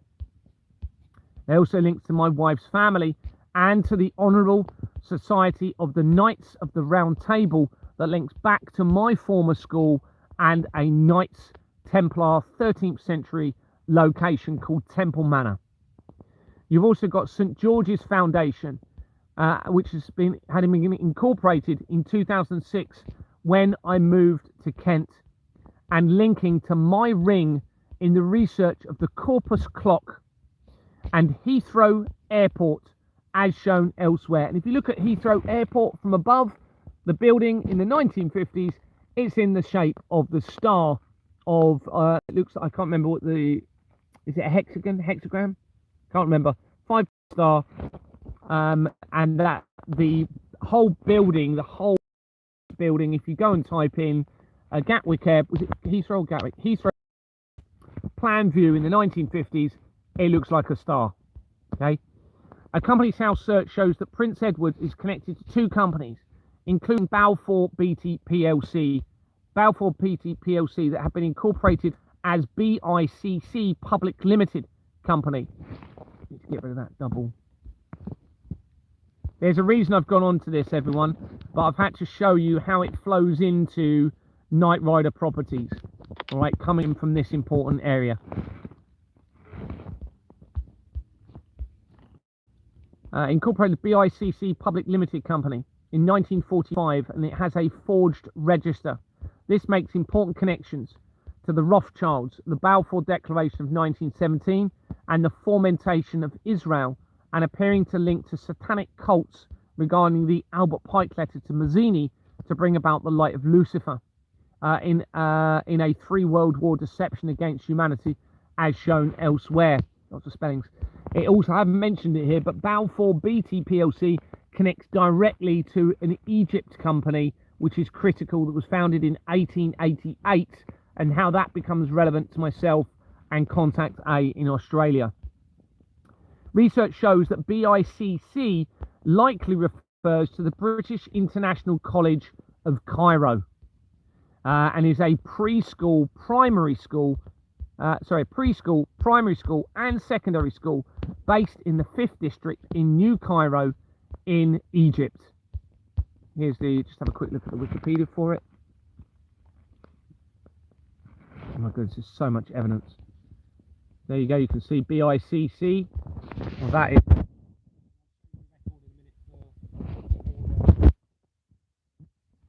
Prince Edward. When was it founded, actually?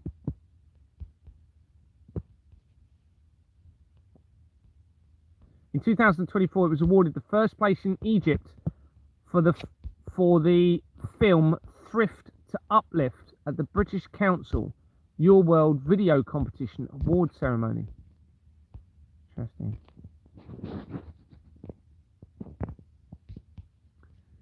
Balfour Beatty PLC is an international infrastructure group based in the United Kingdom with capabilities in construction services, support services and infrastructure investments. A constituent of the FTSE 250 index, the company is active across the UK, US and Hong Kong. In terms of turnover, Balfour Beatty was ranked in 2021 as the biggest construction contractor in the United Kingdom. It was formed on the 12th of January 1909 by the engineer George Balfour and the accountant Andrew Beatty. This is the same year as the foundation of the Secret Intelligence Service that I said earlier, linked to Ian Fleming, and when lead paint was first banned in France that same year. Initially, Balfour Beatty worked on tramways. The company soon expanded into power general contracting. The First World War saw it construct several army bases and various other works to support the British war effort. Balfour Beatty has been heavily involved in several major railway projects in Britain, including the High Speed 2, Crossrail, and the modernisation of the Great Western Main Line. In October 2005, Balfour Beatty was found guilty of breaching health and safety laws and were fined £10 million for its involvement in the October 2000 Hatfield rail crash. The High Speed 2 railway project is part of the fraud. giving the ability to launder millions through it, facilitated by the Companies House fraud. Research shows that George Balfour, born in 1872 to 1941, was a British Conservative Party politician and engineer. He was of Scottish parentage, where he also spent part of the upbringing, but was born in Portsmouth in Hampshire, in England, everybody. All right, this is massive. This is massive. Creates the link from down in the south, where the currency producer was, straight up into Scotland, massive ways. I mean, there's already loads of links, but the fact he was born down there is very, very important. Born in Portsmouth. Deborah Fleming had been an NHS CEO in that location. He served his long parliamentary career representing a constituent in the county of London and lived much of his life in England. From 1918 to 1941, Balfour sat as Member of Parliament for Hampstead. This is the location of the Hampstead Child Abuse Inquiry linked to Ricky Dearman. He contributed to many debates on employment issues. The second company that Prince Edward is connected to is Vinters. This is important because this is leading into what I was telling you. Remember, you had what's it called? Hill Samuel Bank. All right, in a minute. Well, that links to my school that I went to in Maidstone, and my school was called Vinters. Okay, and here we have Vinters connecting directly to the Duke of Edinburgh. All right, remember, there's over 5 million registered companies. Vinters Engineering Limited, that had been incorporated as Vickers Public Limited Company in 1867. Its name had been changed to Vinters Engineering PLC in 2003 and was changed for the last time in December 2012, 5 months after CERN claims to have discovered, spelling mistake, the God particle. Critically, it has Rolls-Royce PLC as its registered address, making critical connections to the research of Madeleine McCann and how her fate appears to relate to Prince Harry, as shown elsewhere in the documents. I'm just going to go into his records just so you can see. Patrick, the Duke of Kent. So you've got Vinters Engineering below there, Balfour Beatty. When was he appointed, actually? I can't remember. Yeah, so he was there from 1992 when the the Companies House records started to become electronic. Now, what was it, in 1994? Earlier we saw something became relevant, didn't we? Can't remember now. Balfour Beatty, as I say, incorporated in 1945. It was founded earlier than that, before then. Only here's the BICC.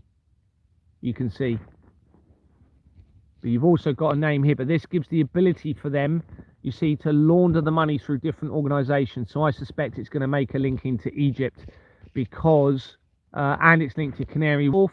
Canary Wharf links to the Israel attacks in 2023. It links to the leader of Qatar. It links to artificial intelligence. It links to Sherborne in Dorset. In here, I can't remember which person it is. I've got it all. You've got a Lord Allen, Invictus Games. I mean, there's going to be so many connections through this. I'm just seeing if I can show you the connection to the Egyptology Company, because that supports then what I've just said about it. You've got Global Radio, which makes critical connections as well. It's all been centralized, everyone. A very small number of people, generally, with the ultimate agenda against all of humanity and against creation, and even against most of those involved in the fraud, and they don't even know it. Let's go back. According to all of the research, I just want to see if I can find this. I'm not going to spend too long on this, but it is here somewhere. I've got it documented somewhere else. I just want to show you the Anglo-American. See if I can find the Egypt link for you. Interesting.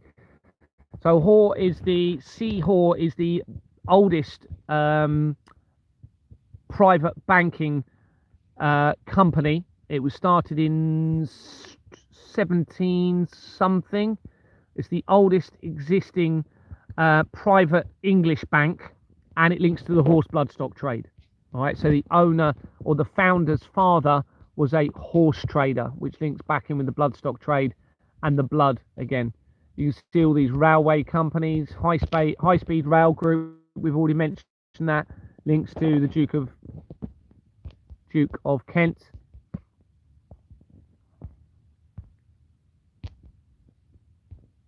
MacLeod is the same surname as Donald Trump. His family. His mum's called MacLeod. This is going to be linked, I would have thought.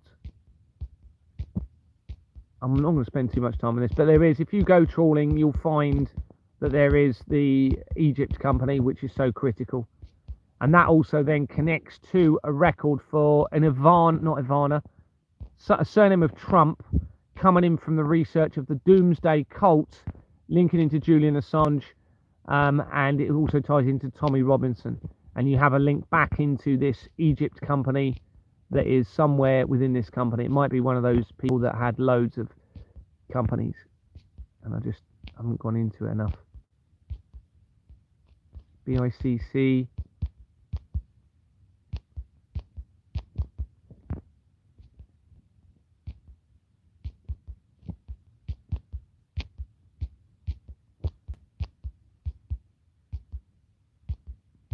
Anyway, I'm not going to spend too much long time on that. So, I was going to show you the Rolls Royce though quickly. So I need to go back into this. You've got Vinters Engineering. Remember, this is the name of my former school, Vinters Boys School in Maidstone. Okay, you can see Rolls Royce PLC. Rolls Royce is shown on the incorporation document for the Portuguese Chamber of Commerce company, which is a criminal organisation. There's loads of other companies on there as well, and that obviously makes the link to Portugal. When you go in from there, there's a link to the Italian Chamber of Commerce company linked into the United Kingdom, also a criminal organisation. And that's, you start then hitting Madeleine McCann links. You hit Jeffrey Epstein, the Collider Technology, earthquake companies, links into the Mazzini Garibaldi Foundation, which then refers to the Albert Pike letter written to Mazzini to bring about the light of Lucifer on Earth. So you have Vinters, but prior to that it had these Vickers names. Okay, and then changed to Vinters in December 2012. The research says that Vickers PLC was the remainder. Oh, sorry, hold on. When trying to research Vinters Engineering, there is very little information. Vickers is revealed, but with no mention of Vinters in the information, and only an article mentioning Kent at the bottom in relation to a Vickers canteen. The research says that Vickers PLC was the remainder of Vickers Armstrong after the nationalisation of 3 of its 4 operating groups. Aviation as a 50% share since 1950 of British Aircraft Corporation in 1977, the year that I was born. Shipbuilding, Vickers Limited Shipbuilding Group in 1977, the year that I was born. And steel. It was purchased by Rolls Royce PLC in 1999, the year of the re-establishment of the Church of Satan, and the Vickers company became defunct in 2003 as Rolls renamed the company Vinters. So we have the link into Vinters Engineering tying in with Rolls, according to this, okay, which is the name. Remember, Vinters is the name of my former school. Rolls Royce PLC purchased Vickers PLC for $576 million in 1999. For its marine engineering business. In 2002, Vickers Defence Systems was purchased by Alvis PLC to form subsidiary Alvis Vickers. In 2003, Rolls-Royce renamed its Vickers subsidiaries Vinters Engineering PLC. The Vickers name lived on in Alvis Vickers. An article from the 26th of July 2022 shows that Rolls-Royce will be appointing a new CEO. This was 14 days after Anthony Roberts resigned from Exbourne Manor Freehold Limited. Rolls-Royce and Export Money is significantly linked to the fraud, the disappearance of Madeleine McCann and how it connects to CERN, the falsified prophecies as shown elsewhere. In 2004, the board of the parent group Alvis approves the $309 million takeover bid by the American defense company General Dynamics. Within 3 months, BAE Systems, which already held a 29% stake, bid $355 million for this company. This was seen as the defense of the home market from a foreign rival. The bid was accepted by the majority of the shareholders. In September 2004, BAE announced the creation of BAE Systems Land Systems, a new company bringing together the BAE subsidiaries, RO Defence and Alvis Vickers, which saw the end of Vickers' name after 176 years. In 2005, the acquisition of United Defence led to the creation of BAE Systems Land and Armaments Group. BAE Systems is hugely significant, lots of spelling mistakes here, isn't there? Significant to the criminal network, being the largest UK defence contractor as shown throughout the document. And they link immediately to the blood of the children, into the adrenochrome research, into the threat from cell towers, into Jeffrey Epstein, into the Flemings, into McDonald's, and the potential remains of the children being put into the food chain. And I established that by going up to a cell tower with the intention of disabling it in 2024, overlooking Fort William in Scotland. This Vinters connection is interesting, as I'd previously attended Vinters Boys School, as I've said, in Huntsman's Lane. Huntsman's Lane. There's a lot of Huntsman links in this. For a short period of time. I suspect that this name change was deliberate. According to the research of the Vinters name for my school was changed in 1998, which is when I moved away from Kent to work at Butlins in Somerset for a couple of seasons. A Companies House search shows Valley Invicta Academies Trust had been incorporated in March 2011, the month after the Christchurch earthquake, and has the same address that the Vinters Boys School had been.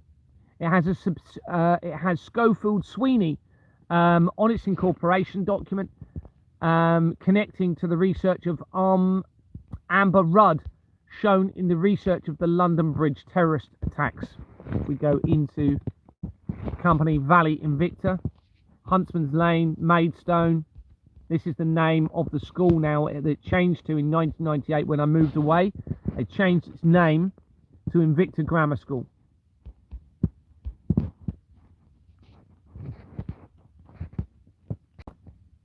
There's a reason we're going to get to the Hill Samuel coming in from this. Remember, Hill Samuel, Knight Rider Street connection where I lived in Maidstone.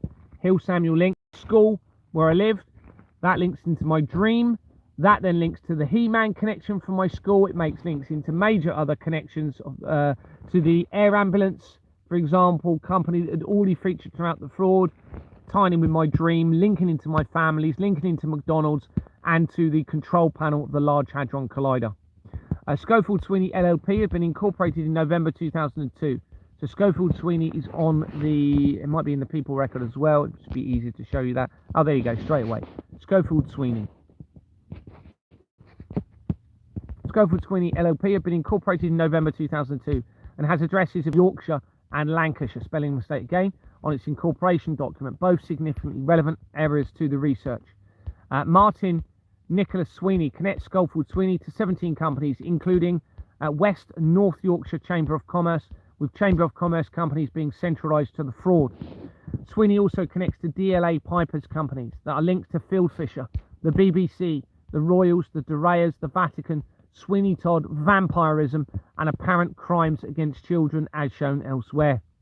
Yorkshire is important historically and how it relates to the Romans, Freemasons, Ireland, and fox hunting possibly being used for the hunting of children.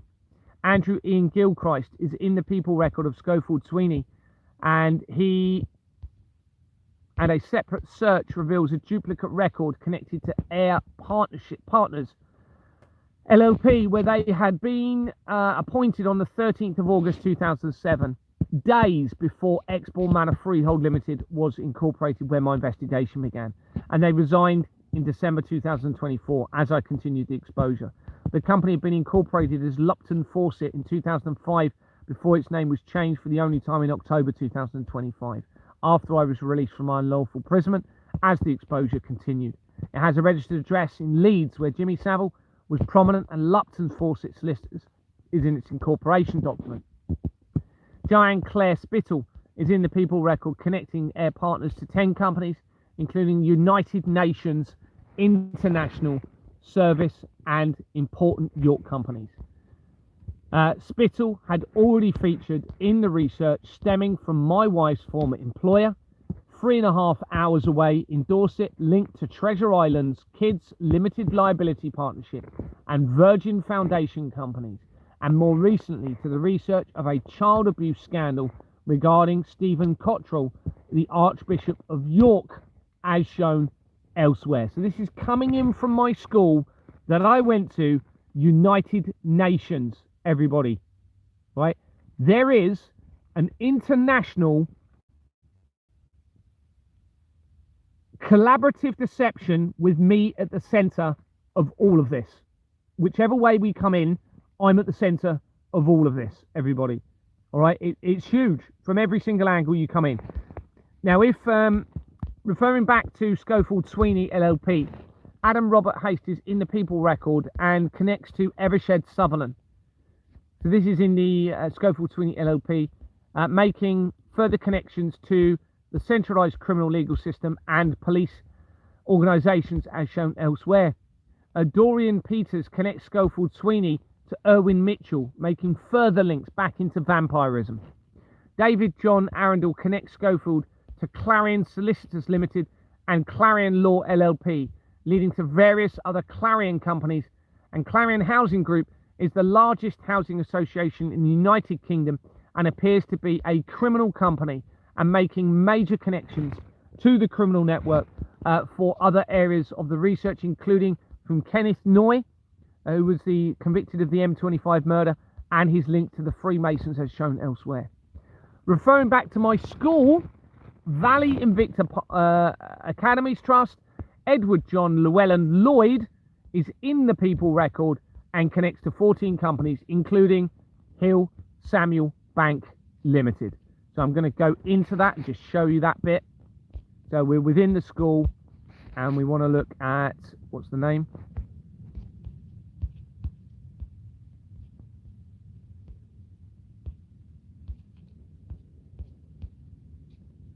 Right, now look at this name, Edward John Llewellyn Lloyd.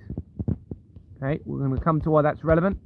We also have a Batten name there, that's possibly relevant as well, but I'm not going to worry about that. It's going to... There we go. Right. This name, let's click on it first of all. Edward Lloyd, the name Edward Lloyd is the person that started Varney the Vampire. Okay? And they started the Sweeney Todd character in 1800s.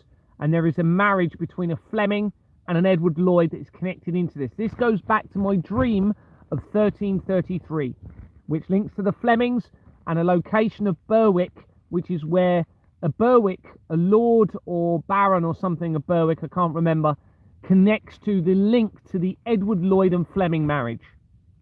Okay? Let that sink in. And Edward Lloyd is the same name that in Kent was involved in the Varney the Vampire character being created, and Sittingbourne in Kent is where the Penny Dreadfuls were printed in the world's largest printing factory in Sittingbourne in Kent, not far away from what we were talking about here, where we are with this school, with my school. And he links to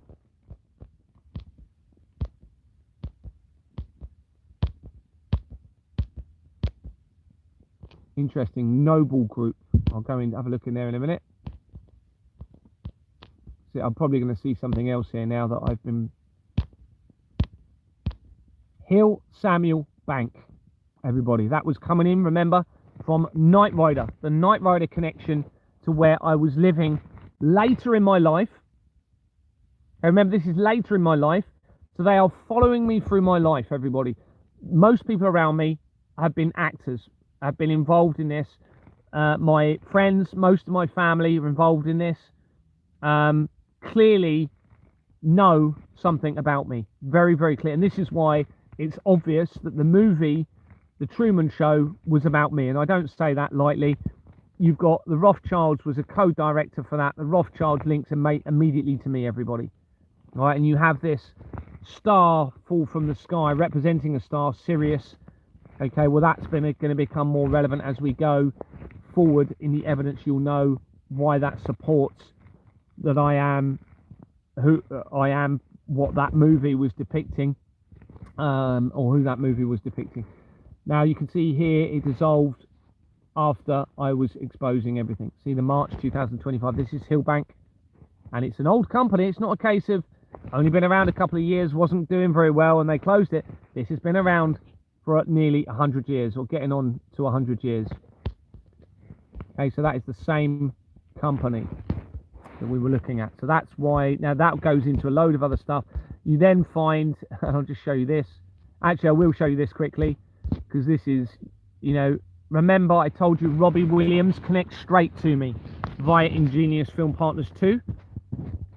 Okay, well, what about Philip Schofield? Yes, the television producer.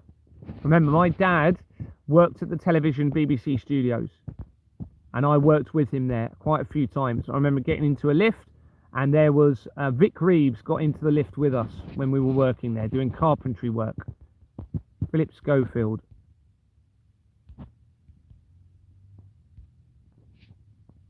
How you spell it? No.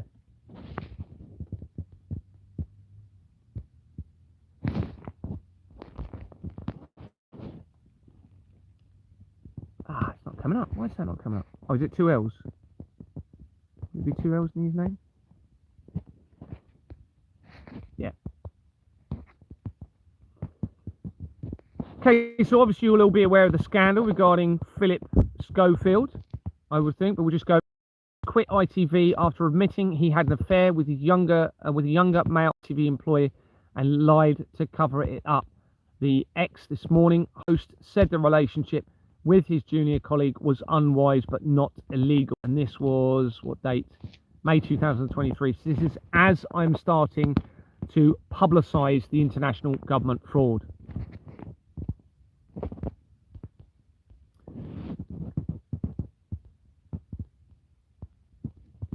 Now, he's did some interesting shows that become relevant. The Cube. Okay, he did The Cube. Well, that, I suspect, relates to the Cube of Saturn, which ties in with the Cube of Mecca, which links in with Saturnalia, Rome, and everything like that. Just seeing if there's anything else.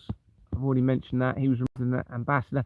From 2011 until 2022, Schofield was involved in several television programs about the British royal family. This is from the year of the Christchurch earthquake and Jimmy Savile's death, and then he suddenly stopped doing it the year that I started exposing the fraud. Okay, so he then stopped doing television programs about the royals as I was coming out with the fraud. So they realised, he realised, and those that are controlling him realised. A Companies House search shows that Philip Schofield connects to 5 companies, including Gordon the Gopher Trading Company Limited and Ingenious Film Partners 2